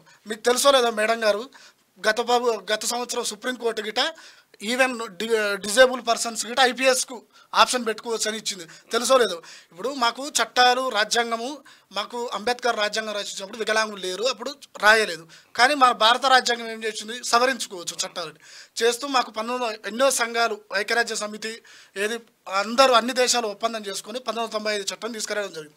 అందులో 7 రకాల వికలాంగులు తీసుకొచ్చి 3% రిజర్వేషన్ అమలు చేయడం జరిగింది. ఆ 3% వికలాంగుల రిజర్వేషన్ సక్రమంగా అమలు అవుతలేవు, వికలాంగులకు సరిపోతలేవు అని కొట్లాడితే 20 సంవత్సరాల తర్వాత 2016లో rights of persons with disability act తీసుకోవడం జరిగింది. అందులో 21 రకాల వికలాంగులను చేరుస్తూ విద్యలో 5%, ఉద్యోగాలు 4% ఏం డిమాండ్ చేస్తూ ఉన్నారు దీనిపైన. అంటే మీరు ఐఏఎస్ ఇప్పుడు చూడండి, ఐఏఎస్ ఐపీఎస్ పనికిరాదంటారు. మీకు ఉదాహరణ చెప్తున్నా, 2014లో ఈరా సింగర్ అని ఉంది, ఆమె ఆల్ ఇండియా నెంబర్ 1 ర్యాంకరు, ఒక దివ్యాంగురాలే. ఓకే, ఇప్పుడు దివ్యాంగులు ఇప్పుడు ప్రతికాడ పనిచేయాల్సింది. ఇప్పుడు దివ్యాంగులు ఇప్పుడిప్పుడే సమాజంలో వచ్చి వాళ్ళు ఏంది వాళ్ళ శక్తిని ఇప్పుడు దివ్యాంగులకు పుట్టడం మా దురదృష్టమో అదృష్టమో, కానీ మేము ఎలా చదువుకోవాలి, మేము సమాజంలో ఎలా ఉండాలనేది మా చదువు దారునో మా యొక్క టాలెంట్ దారునో మీరు నిరూపించుకోవాలనుకుంటారు. ఒక్కొక్కరు ఒక రంగంలో, క్రీడా రంగంలో, దాంట్లో ఇప్పుడు ఎంతోమంది ఉంటారు. వికలాంగులు ఎందులో తక్కువ అండి, ఇప్పుడు స్టీఫెన్ హాకింగ్ ఉన్నాడు, ఆయన ఐన్స్టీన్ అంత గొప్ప శాస్త్రవేత్త. సుధా చంద్రన్ ఉన్నారు, ఆమె లెగ్ లేకపోయినా డ్యాన్స్ చేయగలిగింది. అందులు కళ్ళు లేకపోయినా వాళ్ళు క్రికెట్ ఆడి ప్రపంచ కప్పు తెచ్చారు. పారాలింపిక్స్లు అసలు జనరల్ సకలాంగులు కూడా దేనికి ఏది వరల్డ్ కప్పులు దివ్యాంగులు తెచ్చారు పారాలింపిక్స్లో. ఇట్లాంటి ఎంతో ఉన్నాయండి.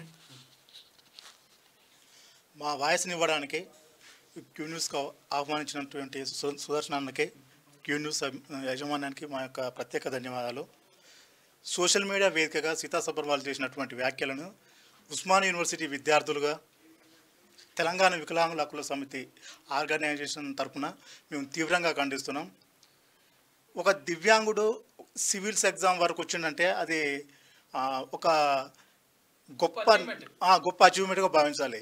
ఈ మాట ఎందుకు చెప్తున్నామంటే దివ్యాంగులు చదువుకోవడానికి స్కూళ్ళల్లో కానీ కాలేజీల్లో కానీ వికలాంగులకు అనుకూలంగా అక్కడ ఉన్నటువంటి స్కూల్ వాతావరణం ఉండాలి. కానీ ఇప్పుడు తెలంగాణలో కానీ దేశంలో ఎక్కడ చూసినా అలాంటి అవకాశాలు లేవు. అంతవరకు ఎందుకు ఉస్మాన్ యూనివర్సిటీని చూసుకుంటే 100 ఏళ్ల చరిత్ర కానీ ఉస్మాన్ యూనివర్సిటీలో దివ్యాంగులు క్లాస్ రూమ్కి వెళ్ళడానికి ఒక లిఫ్ట్ కానీ ఒక ర్యాంప్ కానీ లేదు. అయినా కానీ అలాంటివి కూడా అధిగమించి ఒక సివిల్స్ వరకు వచ్చారంటే అది గొప్ప అచీవ్మెంట్గా మేము భావిస్తాం. ఇలాంటి వ్యాఖ్యలు సీతా సబర్వాల్ చేయడం వల్ల సివిల్స్ ప్రిపేర్ అయ్యే వాళ్ళు భవిష్యత్తులో ఇంకేమైనా గొప్ప చేయాలనుకున్నప్పుడు ఆత్మవిశ్వాసం దెబ్బతింటుంది. సీతా సబర్వాల్ చేసినటువంటి ఈ వ్యాఖ్యల వలన దివ్యాంగులు ఆత్మవిశ్వాసాన్ని కోల్పోయే ప్రమాదం ఉంది. కాబట్టి బేషరతుగా ఈ దివ్యాంగ లోకానికి సీతా సబర్వాల్ గారు తప్పకుండా క్షమాపణ చెప్పాలి. ఒకవేళ తను క్షమాపణ చెప్పకపోతే ఉస్మాన్ యూనివర్సిటీ వేదిక కానీ మేము కూడా ధర్నా చేసి ఇక ఫ్యూచర్లో ఇలాంటి వ్యాఖ్యలు చేసే వారికి చంపబెట్టు ఉండే విధంగా మేము కూడా ఉద్యమం లేవదీస్తామని ఈ క్యూ న్యూస్ వేదికగా తెలియజేసుకుంటున్నాం. Thank you. ఇప్పుడు సీతా సబర్వాల్ చేసిన వ్యాఖ్యల్ని వెంటనే ఆమె ఉపసంహరించుకొని ప్రభుత్వం చర్యలు తీసుకోవాలి. ఈ రాష్ట్ర ముఖ్యమంత్రి రేవంత్ రెడ్డి గారు, మహిళా శిక్షణ సీతక్క గారు, చీఫ్ సెక్రటరీ గారు, అలాగే సుప్రీంకోర్టు హైకోర్టులు గిట సుమోటోగా తీసుకోవాలి. ఎందుకంటే రాజ్యాంగం ఇస్తున్న మా 4% రిజర్వేషన్ని మీరు ఐఏఎస్ పనికిరావడానికి ఈమెవరండి? ఐఏఎస్ అనేది మేధాశక్తితో పనిచేస్తారు. ఫీల్డ్ మీదకి కింది స్థాయి ఆఫీసర్లు పోతారు. నీకు ఎంతో పాలసీ మేకింగ్ ఉంటుంది. కాబట్టి ఈ విషయంలో ఎమ్మటే చర్యలు తీసుకోవాలని కోరుతున్నాము. ఫిజికల్గా ఏముంటుందండి? ఇప్పుడు పాలసీ మేకింగ్ నాకు అట్లా అనిపిస్తుంది. ఇలాంటి అధికారులు ఉంటే ప్రభుత్వాలలో, రాష్ట్ర ప్రభుత్వాలలో ఇట్లాంటి వారి వల్ల సలహాల వల్ల దివ్యాంగుల సమాజానికి చేసే సంక్షేమ పథకాలు ఏమాత్రం అందుతున్నాయని నాకు అనిపిస్తుంది. ఈ స్మితా సబర్వాల్ గారు గతంలో మెదక్ హైదరాబాద్ కలెక్టర్గా చేశారు. అప్పుడు దివ్యాంగులకు ఎలాంటి సేవలు అందించింది అనేది ఇప్పటికీ డౌట్ కొడుతుంది. అంటే వాళ్ళకి రావాల్సిన బెనిఫిట్స్ అంతా ఈమె అడ్డుకున్నట్టే అనిపిస్తుంది నాకు. కేసీఆర్కి మాకు శరీరంతో చేసే ఉద్యోగాలు మాకు ఏమొద్దు, మేధస్సు చేసే ఉద్యోగాలు మేము చేస్తాం. శరీరంతో చేసే ఉద్యోగాలు ఏమైనా ఉంటే అవి మీరు చేసుకోండి, మాకు సంబంధం లేదు. మేధస్సుతోనే అది సీతా సబర్వాల్ చెప్పాలన్నా. అంటే ఇట్లా చేతులతో ఇట్లా చాపర్లు చేసుకోమ్మా అని చెప్తున్నారు. ఇక మేమన్నా డైరెక్ట్ చేసి ఉంటే నువ్వు చేసుకో, కానీ మేధస్తో చేసి ఉంటే మేము చేస్తామంటారు. అది లెక్క ఇంకా అర్థం అయి ఉండాలి. ఎందుకంటే పోటీ పరీక్షలు ఇంతవరకు చదువుకొని వచ్చిన వాళ్ళు 100%. అసలు యాక్చువల్గా విషయం ఏంటంటే, నేను మిత్రులు కూడా ఉన్నారు కాబట్టి నేను చెప్తున్నా, అసలు యాక్చువల్గా నేను దివ్యాంగులకు సంబంధించి నిజంగా ఎవరన్నా ప్రపంచంలో ఎవరికైనా రిజర్వేషన్ ఉండాలంటే దివ్యాంగులకే ఉండాలని చెప్పేసి బలంగా నమ్ముతుంది. సబ్జెక్ట్ విషయం ఏంటంటే, కారణం ఏంటి అంటే అంటే నేను ఒకటి కావ్యం కూడా దాన్ని ఇంకా ఫైనల్ చేయలేదు, ఇంకా మనం రాసినాం కదా ఒకటి. అంటే ఎందుకు అంటే వాళ్ళకి అవసరము అంటే 1000% ప్రభుత్వం కానీ తర్వాత ఈ సమాజం కానీ 1000% తోడ్పాటును అందించాలి, తర్వాత భరోసా ఇవ్వాలి, తర్వాత మేము ఉన్నటువంటి ధైర్యం ఇవ్వాలి. వాళ్ళని ప్రత్యేకంగా అట్లా ఇట్లా చూడాల్సిన అవసరం లేదు. ఎందుకంటే ఒకవేళ అట్లా చూసుకుంటే బలవంతులకు ఇవ్వాలంటే పురుషులకు ఉన్నంత బలం స్త్రీలకు ఉండదు కదా, రిజర్వేషన్ ఇస్తున్నాం కదా. మేడం మాట్లాడిన మాటలు దివ్యాంగ రిజర్వేషన్ గురించే కాదు, ఇంకా ఎస్సీలు ఎస్టీలు మిగతా రిజర్వేషన్ల గురించి కూడా ఆమె ఉద్దేశం. కాకపోతే దివ్యాంగులు మాట్లాడలేరు, ప్రశ్నించలేరు, వచ్చి ఏం వీళ్ళ మీద కామెంట్ చేసినా ఎవరు పట్టించుకోవాలని ఉద్దేశంతో కామెంట్ చేసినట్టుగా భావించాలి. పిచ్చి పిచ్చిగా మాట్లాడద్దు. స్థాయిలో ఉన్నప్పుడు ఓ లెక్క లెక్క లెక్క ఇష్టం వచ్చినట్టుగా చేస్తాం, రీల్స్ వేసినట్టు కాదు అంటారు వాళ్ళు. అంతేనా? అంతేనా? సరే, ఏమన్నా ఫిజికల్ చేసి ఉంటే నువ్వు చేసుకో అమ్మా, మేము మైండ్తో చేసి ఉంటేనే మేము మాకు చెప్పండి. ఏమంటారు? అదే మీరు చూడరు ఇక. సరేనా? చూడు, ఆయన ఈ పొజిషన్ నుంచి పిహెచ్డి స్కాలర్ వరకు వచ్చిండంటే ఆయన ఎన్ని ఇబ్బందులు పడితే అనేది కొంచెమైనా చూడాలి. నేటి అసెంబ్లీ సమావేశాలకు కేసీఆర్ హాజరవుతారని మీరు భావిస్తున్నారా? అంటే వస్తారా రారా అనేది ఒకసారి మీ పోల్ ద్వారా తెలియజేయండి. మళ్ళీ అన్న మీకు కంప్లీట్ పోల్ మీకు చూపించే ప్రయత్నం చేస్తాడు. ఇది ఇట్లా ఉంటే ఆంధ్రజ్యోతి మనదే శనార్థి ఇది అయిపోయింది. సరే, శనార్థి దినపత్రిక చూద్దాం. మోస్ట్ పాపులర్ హీరోగా ప్రభాస్, హీరోయిన్ ఆలియా భట్ తాజా జాబితాను విడుదల చేసిన ఆర్మ్స్ మీడియా అంట. ఇక హోదా ఇవ్వలేం, ఎన్టీసీ నిబంధనల ప్రకారం సాధ్యం కాదు, నితీష్ కూటమిలో ఉంటారా తప్పుకుంటారా, ఏపీ ప్రత్యేక హోదాపై నీలి లీడరు. మరోవైపు లోక్సభలో నీట్ రగడ, ఇక భారత పరీక్షా వ్యవస్థ ఓ మోసం, కేంద్రంపై తీవ్ర వ్యాఖ్యలు చేసిన రాహుల్ గాంధీ అంటూ ఒక వార్త కనిపిస్తా ఉంది. బీహార్కు స్పెషల్ స్టేటస్ పైన లోక్సభలో స్పష్టం చేసిన కేంద్రం ఎట్టి పరిస్థితుల్లో ఇచ్చే పరిస్థితి లేదు అని చెప్పేసి క్లియర్గా చెప్పేసింది నితీష్ కుమార్కి. పార్లమెంట్ బడ్జెట్ సమావేశాల మొదటి రోజే దద్దరిల్లింది. నీట్ పేపర్ లీకేజీ అంశం మరోసారి ప్రస్తావనకు రాకుండా అధికార ప్రతిపక్ష సభ్యుల మధ్య దుమారం రేగింది. మరోవైపు బీహార్ రాష్ట్రానికి ప్రత్యేక హోదా ఇచ్చేది లేదని కేంద్రం స్పష్టం చేయడం చర్చనీయాంశంగా మారింది. వాస్తవానికి తమ రాష్ట్రానికి ప్రత్యేక హోదా ఇవ్వాలని బీహార్ ముఖ్యమంత్రి నితీష్ కుమార్ ఎన్నో రోజులుగా కేంద్రంతో సంప్రదింపులు జరుపుతున్నారు. పైగా ఇప్పుడు ఎన్డీఏ మిత్రపక్షంలో జేడీయూ కూడా ఉండడం వల్ల స్పెషల్ స్టేటస్ ఖచ్చితంగా వస్తుందని అంతా భావించారు. కానీ అందుకు కేంద్ర ప్రభుత్వం మాత్రం మొండి చేయి చూపిందనే చెప్పాలి. దీంతో ఒక్కసారిగా బీహార్లో రాజకీయాలు వేడెక్కాయి. నితీష్ కుమార్ పై రాష్ట్రీయ జనతా దళ్ మీన్స్ ఆర్జేడీ తీవ్రంగా మండిపడుతుంది. బడ్జెట్ ప్రవేశపెడుతున్న క్రమంలోనే జేడీయూ ఎంపీ ఆర్థిక మంత్రిత్వ శాఖని ఓ ప్రశ్న అడిగారు. బీహార్ రాష్ట్రానికి ప్రత్యేక హోదా ఇచ్చే ఆలోచన ఉందా అని ప్రశ్నించారు. అందుకు ఆర్థిక శాఖ తరఫున సహాయ మంత్రి పంకజ్ చౌదరి అలాంటి ఆలోచన ఏమీ లేదని సమాధానం చెప్పారు. ఇక ఇటు జమ్మూ కాశ్మీర్ కు రాదు, ఇటు ఆంధ్రప్రదేశ్ కు రాదు, అటు ఒడిశాకు రాదు, ఎటు మద్దతు ఇచ్చినా కదా మాకు వస్తాయేమనుకురాట, పాపం రాకుండా అయిపోతుంది. 4,000 కోట్లు కావాలి, మూసీ రివర్ ఫ్రంట్ డెవలప్మెంట్ అభివృద్ధికి సహకరించాలి. జంట జలాశయాలను గోదావరి నీళ్లతో నింపుతాం. తెలంగాణలో 7.85 లక్షల ఇండ్లకు నల్లా కలెక్షన్ లేదు. ఏమన్నాడు కాకి, ఏమన్నాడు, నల్లా కనెక్షన్ భగీరథ నీళ్ళు వస్తున్నాయని చెప్పి, అది లేకపోతే నేను ఓట్లే ఆడగా అన్నాడు. చూడరు ఎట్టుండే కథ. 7.85 లక్షల ఇండ్లకు నల్లా కలెక్షన్ లేదు. ఇక జల్ జీవన్ మిషన్ నిధులు కేటాయించాలి. కేంద్ర జలశక్తి మంత్రి పాటిల్ కు సీఎం రేవంత్ రెడ్డి విజ్ఞప్తి చేసిండు. భోపాల్ ఎందుకు బదిలీ చేయాలి? ఓటుకు నోటు కేసుపై సుప్రీంకోర్టు కీలక వ్యాఖ్యలు. సీఎం నిందితుడైతే కోర్టులు ఎలా ప్రభావితం అవుతాయి? జాతీయ స్థాయి వ్యక్తులపై కేసులైతే పాకిస్తాన్ కు మార్చాలా? జగదీష్ రెడ్డి పిటిషన్ గట్టిగానే అరుచుకున్నాడు. మాజీ మంత్రి జగదీష్ రెడ్డి ఉండగా సూర్యాపేట ఏమన్నా అంటే ఓ కేసుని వేరే భోపాల్కు మార్చాలి అట్లా అని పెట్టిండు రేవంత్ రెడ్డి గురించి. అయితే మరి బాగానే మార్చుని మంచిగా ఉన్నది, కానీ ఇప్పుడు ఒకవేళ ఇప్పుడు రాష్ట్ర నేతలు అయితే వేరే రాష్ట్రానికి మార్చాలనుకుంటున్నావు కదా, మరి దేశంలో ఉన్న నేతలకు పైన ఏమైనా ఆరోపణలు వచ్చినాయి అనుకో, పాకిస్తాన్ బంగ్లాదేశ్ కు మార్చాలా, ఎక్కడ మార్చాలని అడిగింది. అంటే ఒకటే గిల్లు అని అనిపించినట్టు చేసింది. ఉద్యోగులను విమర్శించే కుట్ర, ఉద్యోగులు ఆర్ఎస్ఎస్ కార్యాలయాల్లో పాల్గొనడంపై నిషేధం, దాన్ని మోడీ సర్కార్ ఎత్తివేత సరికాదు. ఉద్యోగుల నిష్పక్షపాత భావానికి సవాల్ విసిరినట్టే. రాజ్యాంగాన్ని సవరించలేక ఇలాంటి నిర్ణయాలు. కాంగ్రెస్ జాతీయ అధ్యక్షుడు మల్లికార్జున ఖర్గే అయితే ఉద్యోగులను విభజించే కుట్ర అని చెప్పేసి అంటా ఉన్నారు. ఇక తెలంగాణ సర్కార్ కీలక నిర్ణయం, పద్మశ్రీ అవార్డు గ్రహీతలకు పెన్షన్ నెల 25 రూపాయలు అందజేత, 25,000 రూపాయలు అందజేత. ఇక జీవో జారీ చేసిన ప్రభుత్వం అని చెప్పేసి ఒక వార్త కనిపిస్తా ఉంది. మంచి పరిణామం అది. నిజంగా ఏంటంటే ఇప్పుడు అసలు పద్మశ్రీ అవార్డు వచ్చింది అనుకో, వాళ్ళకి ఎంతో ₹1,00,000, 2 లక్షలు, 10 లక్షలు ఏదో ఉంటుంది లెక్క. ఇక అది ఇచ్చి దొరుకుతుంటారు. కాకపోతే ఏంటంటే ఇప్పుడు ఏంటంటే నెలకి ఇవ్వడం ద్వారా ఏంటంటే వాళ్ళకు కుటుంబానికి ఒక ఆసరగా నిలుస్తుంది, ఒక బాసటగా ఉంటుంది. మంచి ఆలోచన. మూసీ ప్రక్షాళన చేస్తే నీకెందుకు బాధ? మూసీ కలుషితంతో ప్రజల ఆరోగ్యంపై పడుతున్న ప్రభావం ఎంత? మూసీ ప్రక్షాళనను కాళేశ్వరంతో పోల్చి మీ దోపిడీని గుర్తు చేస్తున్నావా? కేటీఆర్ కు ప్రశ్నలు సంధించిన టీ కాంగ్రెస్. మూసీ లెక్కు ఉందంటే మరి మూసీ అంటే ఏంటిదని చెప్పేసి అడుగుతున్నారు వాళ్ళు. ఇక శ్రీలంక చేరుకున్న టీమిండియా కొత్త కోచ్ గంభీర్తో కలిసి బయలుదేరిన క్రికెటర్లు. శ్రీలంకతో 3 T20లు 3 వన్డేలు ఆడతారంట. జూలై 27 నుంచి ప్రారంభం కానున్న మ్యాచ్లు. ఈసారైనా హాజరయ్యేనా?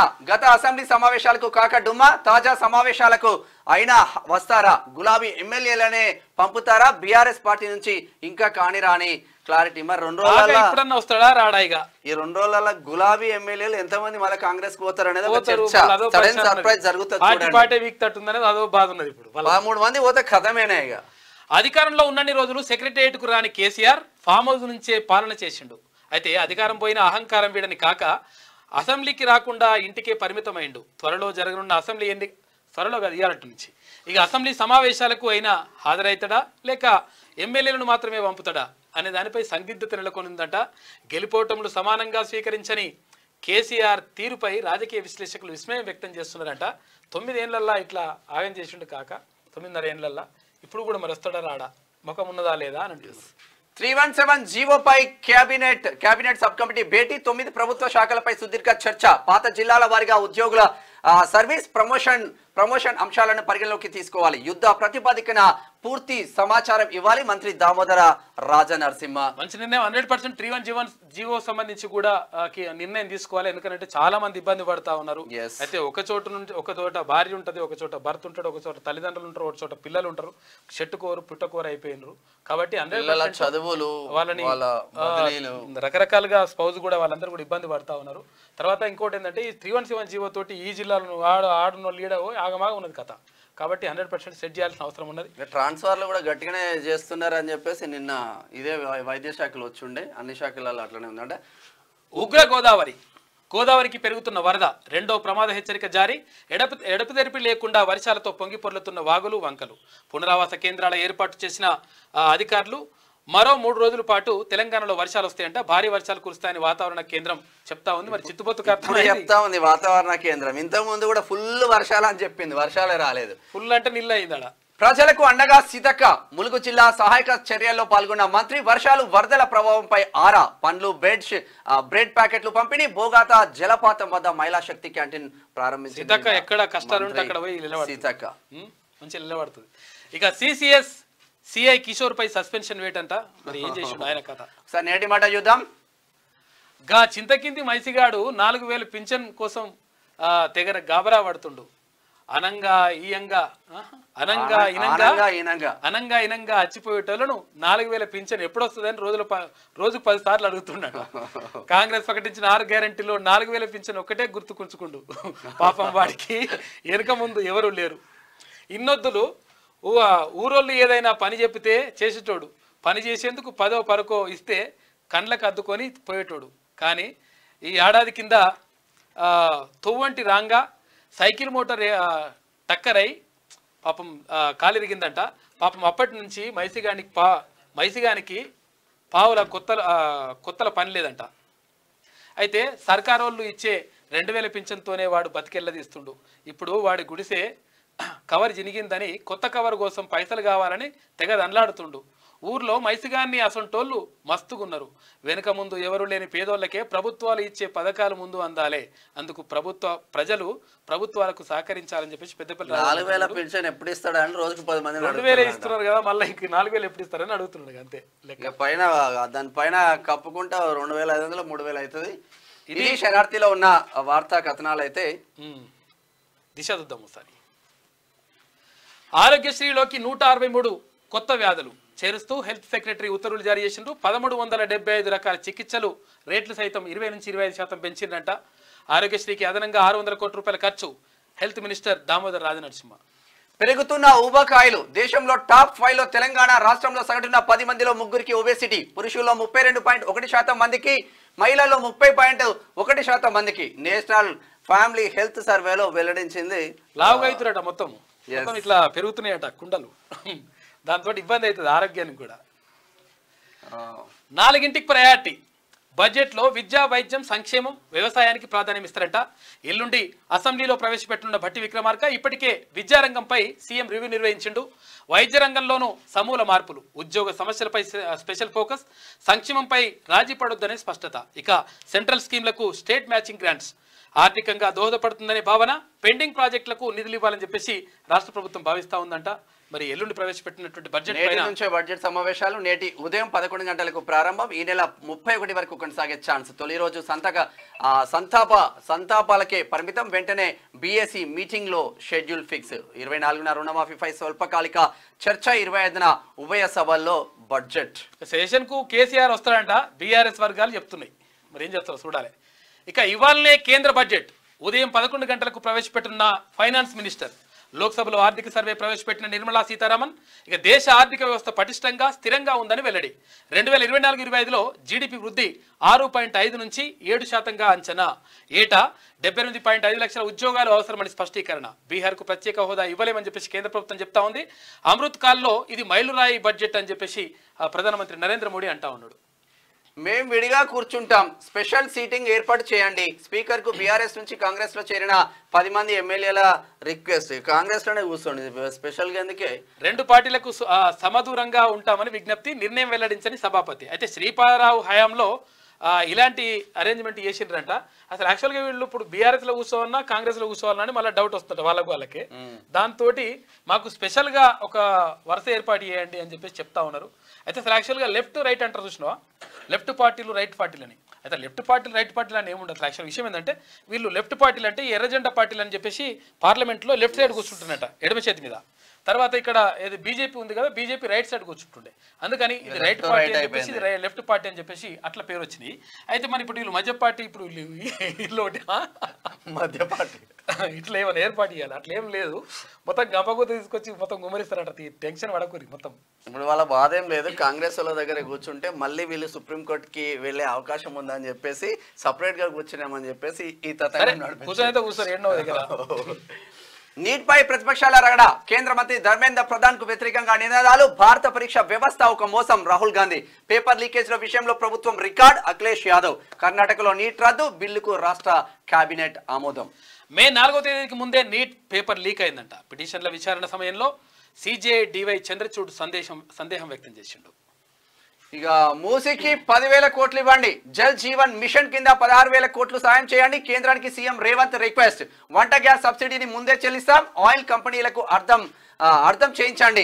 కేంద్ర మంత్రి హర్దీప్ సింగ్ కు విజ్ఞప్తి. పలువురు కేంద్ర మంత్రితో నిన్న సీఎం టీం భేటీ అయింది. ఉప ముఖ్యమంత్రి ఇక రాహుల్ రాకపై సస్పెన్స్. ఆయనతో రేవంత్ భట్టి తర్వాత ఉత్తమ్ కుమార్ రెడ్డి భేటీ అయిందంట. రుణమాఫీ విజయోత్సవ సభకు ఆహ్వానం. 15 ఆగస్టు తర్వాతే సభ నిర్వహించే ఛాన్స్ కనిపిస్తుందంట. ఆ తర్వాత పార్లమెంట్ సమావేశాలు ఉన్నాయి కాబట్టి అవి అయిపోయిన తర్వాత వస్తాడు. అది అయిపోయిన తర్వాత పెట్టుకుంటే మాత్రం వచ్చే అవకాశం. విచారణ ఎందుకు మార్చాలి? వేరే కోర్టుకు ఎందుకు బదిలీ చేయాలి? దేశ స్థాయి నేత కేసును పాకిస్తాన్ కు మార్చేయాలా? సాక్షులను ప్రభావితం చేస్తారన్న ఆరోపణకు ఆధారం ఏంటి?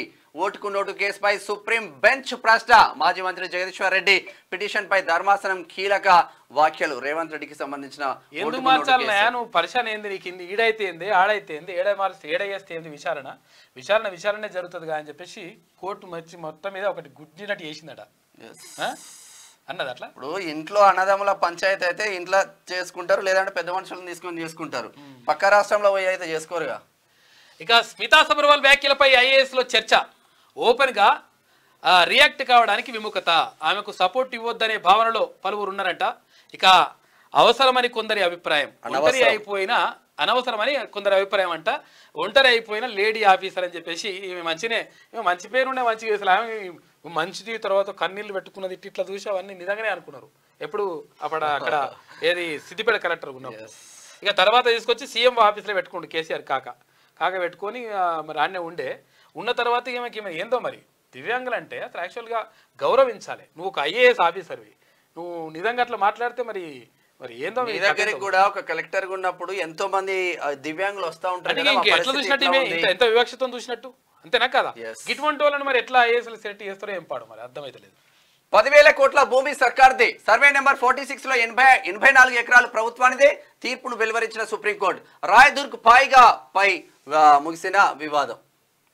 ఎందుకంటే ఇప్పుడు ఓసారి పేపర్లో రాస్తే పేపర్ల మీద డిఫమేషన్కి వెళ్ళింది. తర్వాత ఎంఆర్ఓ ఇంటికి వచ్చిందంటే ఆయన పాప మీద పని మీద వచ్చినాడు. ఆయన మీద కేసు పెట్టి లోపలికి ఏం పని మీద వచ్చినవని రాత్రిపూట వచ్చినవని ఆయన మీద కేసు పెట్టి ఆయన లోపలేసింది. రకరకాలు చేసిండు. మళ్ళీ ఒకవేళ ఆ కేసులు వాదిస్తేందుకు సర్కార్ పైసలు అంటే పబ్లిక్ పైసలు పెట్టుకొని ఆమె వాదించుకుంది సొంత కేసుల్ని.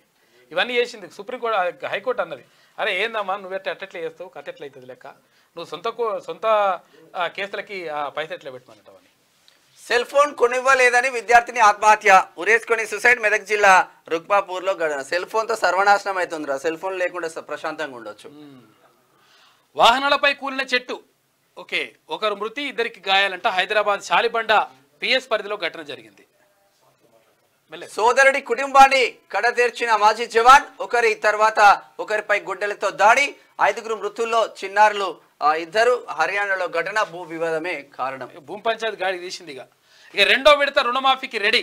ఈ నెల 28 లేదా ఆ తర్వాత ఎప్పుడైనా ప్రభుత్వం డేట్ ఫిక్స్ చేయడమే తరువాయి నేరుగా రైతుల ఖాతాల్లోకి డబ్బులు. మొదటి విడతలో 17,877 ఖాతాల్లో సమస్యలు. ఈ టెక్నికల్ ఇబ్బందుల కారణంగా నగదు నిలిపివేత కొన్నిట్లకి అట్లా వచ్చిందంట. రాష్ట్రానికి సమాచారం ఇచ్చిన ఆర్బీఐ త్వరలోనే వారందరి ఖాతాల్లో పైసలు వేస్తామని చెప్పేసి వ్యవసాయ శాఖ మంత్రి తుమ్మల నాగేశ్వరరావు చెప్తా ఉన్నాడు. ఇది ఇట్లా ఉంటే 15 ఆగస్టున ట్రాక్టర్ మార్చ్ ప్రకటించిన రైతు సంఘాలు కనౌరి శంభు ప్రాంతాల వద్ద గుమిగూడాలని విజ్ఞప్తి, సమస్యలు పరిష్కరించాలని డిమాండ్ చేస్తా ఉన్నారు. ఇది దిశలో ఉన్నటువంటి ప్రధాన కథనం. అయితే ఒకసారి ఆదాబ్ హైదరాబాద్ చూద్దాం. ఇక టైం వేస్ట్ చేయొద్దు, సమావేశాలు సజావుగా సాగనివ్వండి. పార్లమెంట్ రాజకీయాలకు కాదు దేశం కోసం విపక్షాల సభా సమయం వృధా చేస్తున్నాయి. అయితే సమస్యను వివరించకుండా అడ్డుకునే యత్నం విపక్షాలపై ప్రధాని నరేంద్ర మోడీ విమర్శలు చేసిండు. మెల్లగా వచ్చే బోనాలకు అమ్మవారి నూతన రూపం, వైభవంగా మహంకాళి బోనాలు, సమృద్ధిగా వర్షాలు, పంటలు, భక్తులకు ఎలాంటి ఇబ్బందులు కలగనియా అని చెప్పేసి భవిష్యవాణిలో మాతాంగి స్వర్ణలత చెప్తా ఉంది. ఢిల్లీలో బిజీగా సీఎం రేవంత్, అధిష్టానం పెద్దలతో చర్చలు, కాంగ్రెస్ నేతలు ఖర్గే ప్రియాంకలతో భేటీ, రాష్ట్ర రాజకీయాలపై కీలక చర్చ, మూసీ నది ప్రక్షాళన చేపడతాం, రాష్ట్ర ప్రభుత్వానికి సహకరించండి, 4000 కోట్ల నిధులు కేటాయించండి, కేంద్ర మంత్రి పాటిల్ను కలిసిన సీఎం రేవంత్. మే 4 ముందే ప్రశ్నపత్రం లీక్ అయింది. సిజేఐ జస్టిస్ చంద్రచూడ్ అనుమానం వ్యక్తం చేసిండ్రు. ఇక నీట్ యూజీ అవకతవకలపై సుప్రీంలో విచారణ జరిగింది. ఇక ఎగ్జామ్లో ఒకే ప్రశ్నకు 2 ఆప్షన్లు, ఇవాళ 3 నిపుణులతో కరెక్ట్ ఆన్సర్ ఇవ్వాలన్న ధర్మాసనం విచారణ ఇవాటికి వాయిదా పడ్డది. ఇక నీట్ పేపర్ లీకేజ్ పై లోక్సభలో దుమారం, పరీక్షల వ్యవహారం మొత్తం ఒక ఫ్రాడ్ గా మారింది. పరీక్షా విధానంలో చాలా తీవ్రమైన సమస్య ఉంది, అధికార పక్షాన్ని దులిపేసిన విపక్ష నేత రాహుల్. ఇక కవితకు బెయిల్ కష్టమేనట. డిఫాల్ట్ బెయిల్ పై ఢిల్లీ రౌస్ రెవెన్యూ కోర్టులో విచారణ. ఇక ఆగస్టు 5 వరకు వాయిదా వేసిండ్రు. 4 నెలలుగా నో బెయిల్. న్యాయవాదులు ఎంత కష్టపడ్డా బెయిల్కు కోర్టు నో చెప్తుందట, అనుమతించలేదంట. తీహార్ జైల్లోనే కాలం వెల్లదీస్తున్న కేసీఆర్ కూతురు పాపం. మల్లన్న చెప్పిండు అప్పుడు, ఒక బతుకమ్మన్నా 2 బతుకమ్మలన్నా పోవాలి కంపల్సరీ అని. అదే అవుతుంది ఇప్పుడు. ఇదరక్క ఎన్నెల్లు ఇయ్యాలో ఇయ్యాలి అన్నట్టు ఉంటది. కాంగ్రెస్ లో చేరితే కలుషితం తీర్థం అవుతుందా? ఎస్, మా ప్రశ్న కూడా ఇదే. 100% స్టార్టింగ్ నుంచి మాట్లాడుతున్నాం దీని మీద. బీఆర్ఎస్ పార్టీలో ఎమ్మెల్యేగా అవినీతికి కేర్ ఆఫ్ అడ్రస్ గా గూడెం బ్రదర్స్. బీఆర్ఎస్ అవినీతి ఇప్పుడు కాంగ్రెస్ కు వచ్చినట్లే కదా, వాషింగ్ పౌడర్ నిర్మా అయిపోయింది ఇప్పుడు. రేవంత్ రెడ్డిపై గుర్రమంటున్న పటాన్చెరు కాంగ్రెస్ క్షేత్రస్థాయి కార్యకర్తలు. అంటే నిజంగా దేముచ్చడగా అముచ్చడగా మాట్లాడుకోవాలి. పటాన్చెరువులో 10 సంవత్సరాలు కాంగ్రెస్ పార్టీని బతికించుకుంటూ, కార్యకర్తలను బతికించుకుంటూ కాటా శ్రీనివాస్ గౌడ్ ప్రయాణం కొనసాగిస్తే ఉంటే ఆయన ఎన్ని ఇబ్బందులు పడ్డాడో అందరికీ తెలిసిందే. ఇప్పుడు ఆయన కాదని ఈయన చేయని అక్రమాలు లేవు, ఈయన చేయని భూదందా లేదు, ఈయన చేయని క్రషర్స్ లేవు. ఆ లగ్దారం ఊరే సర్వనాశనం అయిపోయింది. అయినా ఇటువంటి క్యాండిడేట్ని తీసుకొచ్చి కాంగ్రెస్ పార్టీలో జాయిన్ చేసుకుంటే ఇప్పుడు వాషింగ్ పౌడర్ నిర్మా అయిపోతుందా? చూడాలి మరి ఏందో. 100 కోట్లు కొల్లగొట్టిన గూడెం సహోదరులు. అమీన్పూర్ లో అన్యక్రాంతమైన గవర్నమెంట్ ల్యాండ్స్ లేఅవుట్ సృష్టించి ఆ ఘనపాటీలు ఈ బ్రదర్స్. మానుత్ ప్రైవేట్ ట్రస్టీలో మహావీర్ జైన్ అక్రమాల చిట్టా, ప్లాట్ నెంబర్ తో 1000 గజాల్లో రిజిస్ట్రేషన్. చక్రపురి కాలనీలో లేఅవుట్ లో చక్రం తిప్పిన కొత్త కమిటీ. ఇందుకు యథేచ్ఛగా సహకరించిన revenue, municipal registration, HMDA police అధికారులు. ఈడీ అధికారుల చొరవతో బట్టబయలైన అక్రమాస్తులు నిషేధిత జాబితాలో పొందుపరిచిన రిజిస్ట్రేషన్ అధికారులు. నేటికి పట్టించుకొని సంగారెడ్డి జిల్లా కలెక్టర్. ఇంకా కలెక్టర్ అధికారం ఎక్కడ ఉంటే అక్కడనే. అక్రమార్కుల చేతిలో టీఎస్ బీపాస్ చట్టం అంట. పూర్తిగా విఫలమైన స్పెషల్ టాస్క్ ఫోర్స్. ప్రభుత్వ విజిలెన్స్, నిఘా విభాగాలు దృష్టి సారించలేని పరిస్థితి. ఇక జిహెచ్ఎంసీలో అవినీతి తిమింగలం అడ్డదారిలో అక్రమ అనుమతులు జారీ చేసిందట. అక్రమ నిర్మాణాలపై చర్యలు తీసుకునే ఉన్నతాధికారులు స్పెషల్ టాస్క్ ఫోర్స్ టీమ్గా ఏర్పాటు కాకపోవడం ఏమిటి? ఇది పూర్తిగా వైఫల్యం అంటున్న మేధావి వర్గం. అబాసుపాలవుతున్న Telangana state building permission approver and self verification system అని చెప్పేసి ఒక వార్త కనిపిస్తా ఉంది. ఇది ఆదాబ్లో ఉన్న వార్తా కథనాలు అయితే ఒక్కసారి ఈనాడులో చూద్దాం. ఆరోగ్యమస్తు ఆరోగ్యశ్రీ ప్యాకేజ్ల ధరల పెంపు, 1375 చికిత్సలకు వర్తింపు. కొత్తగా మరో 163 వ్యాధులకు పథకం విస్తరణ. సామాన్యులకు మెరుగైన సేవలు అందించేందుకు మంత్రి దామోదర రాజనరసింహ. వాడి వేడి చర్చలే. ఇక నేటి నుంచి అసెంబ్లీ సమావేశాలు. జాబ్ క్యాలెండర్ ప్రకటించనున్న సర్కార్. సభ ముందుకు నైపుణ్య వర్సిటీ, తర్వాత విద్యా కమిషన్, రెవెన్యూ బిల్లులు, హామీల అమలుపై నిలదీయనున్న విపక్షాలని చెప్పేసి ఒక వార్త. మహోగ్రా గోదావరి నదిలో 11 లక్షల క్యూసెక్ల ప్రవాహం. భద్రాచలం వద్ద 48 అడుగులు దాటడంతో 2వ ప్రమాద హెచ్చరిక జారీ. శ్రీశైలానికి 1.74 లక్షల క్యూసెక్లు. భద్రాచలం పాత ఈ కొత్త ఆర్థిక వంతెనలు. సంవత్సరంలో వృద్ధి రేటు 6.5 నుంచి 7%. సవాళ్లున్న మెరుగైన పనితీరు, ఏటా 78.5 లక్షల ఉద్యోగాలను సృష్టించాలి. వ్యవసాయ రంగంలో తక్షణ సంస్కరణలు అవసరం. చైనా నుంచి మరిన్ని పెట్టుబడులు రాబట్టాలి. ప్రస్తావించిన ఆర్థిక సర్వే అని చెప్పేసి ఇవాళ కేంద్ర బడ్జెట్ ప్రవేశపెట్టనున్నారు కేంద్ర ఆర్థిక మంత్రి నిర్మలా సీతారామన్. ప్రభుత్వ ఉద్యోగులు ఆర్ఎస్ఎస్ కార్యక్రమంలో పాల్గొనవచ్చు. 58 ఏళ్లుగా ఉన్న నిషేధం ఎత్తివేత, కేంద్రం ఉత్తర్వులు. నీట్ పై మొదలైన సుప్రీం విచారణ, ఓ ప్రశ్నకు సమాధానం కోరుతూ ఐఐటి ఢిల్లీ డైరెక్టర్ కు ఆదేశం. మూసీ శుద్ధికి 4,000 కోట్లు ఇవ్వండి. గోదావరి జలాల తరలింపులకు 6,000 కోట్ల రూపాయలు కేటాయించండి. కేంద్ర మంత్రి సిఆర్ పాటిల్కు ముఖ్యమంత్రి రేవంత్ రెడ్డి వినతి. ఇక కేంద్ర మంత్రులు హర్దీప్ సింగ్, తర్వాత ప్రహ్లాద్ జోషిలతో కూడా సీఎం రేవంత్ రెడ్డి భేటీ అయ్యిండు. ఇది అయిపోయింది. ఇది ఈ నెలలో ఉన్నటువంటి ప్రధాన కథనాలు. అయితే ఒకసారి గేమ్ ఏమంటుందో చూద్దాం. ఈ మొత్తం ఉల్టా మాట్లాడుతుంది. మిషన్ భగీరథ నీళ్లు రాక భగీరథ ప్రయత్నం. సూడిగా కథ ఎట్లున్నదో ఏమే.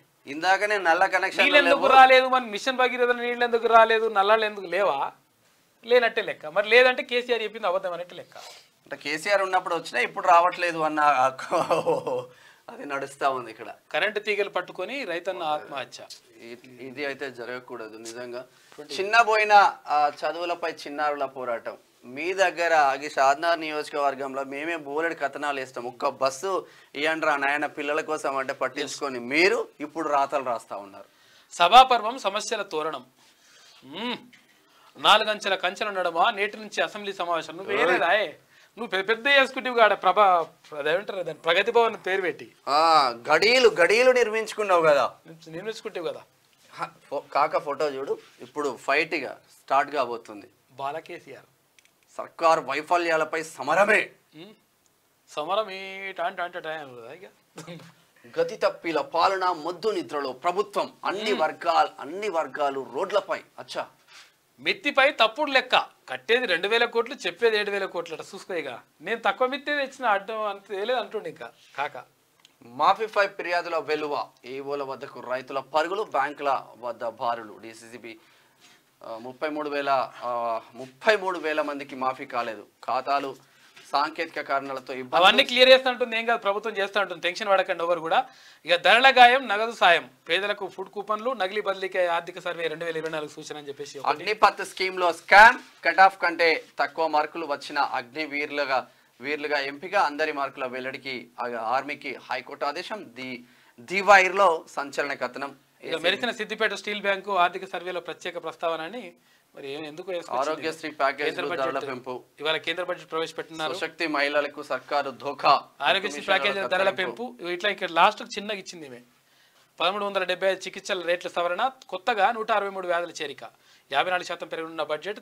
మంత్రి దామోదర్ రాజనరసింహ. ఉగ్ర గోదావరి సరైన జవాబేదో తేల్చండి. నీటిలో వివాదాస్పద ప్రశ్నపై ఢిల్లీ ఐఐటిని కోరిన సుప్రీంకోర్టు. ఏసీబీకి చిక్కిన Dammaiguda municipal commissioner. Injunction order పై కౌంటర్ దాఖలకు 50,000 డిమాండ్ చేసి. ఎవరు డిమాండ్ చేయలే.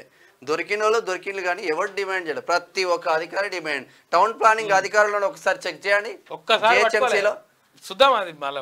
ఏ బిల్డింగ్ కట్టినా కూడా ఒక ఫ్లోర్ కు ₹1,00,000 చొప్పున అడ్డగోలుగా వసూలు చేస్తా ఉన్నారు చిన్న వాళ్ళకు. కావాల్సిన వసూలు చేస్తారు. ఇక 10,000 కోట్లు ఇవ్వండి అని చెప్పేసి కేంద్రాన్ని అడిగినారు ముఖ్యమంత్రి రేవంత్ రెడ్డి. ఇక్కడ అభివృద్ధికి సంబంధించి, మూసీ రివర్ ఫ్రంట్కి సంబంధించి కూడా మొత్తం మీద జరుగుతున్నటువంటి పరిణామాలు ఇట్లా ఉన్నాయి. ఎట్టి పరిస్థితుల్లో ఇక్కడ స్మితా సబర్వాల్ చేసినటువంటి వ్యాఖ్యల్ని సభ్య సమాజం అంతా కూడా వ్యతిరేకిస్తూ ఉంది.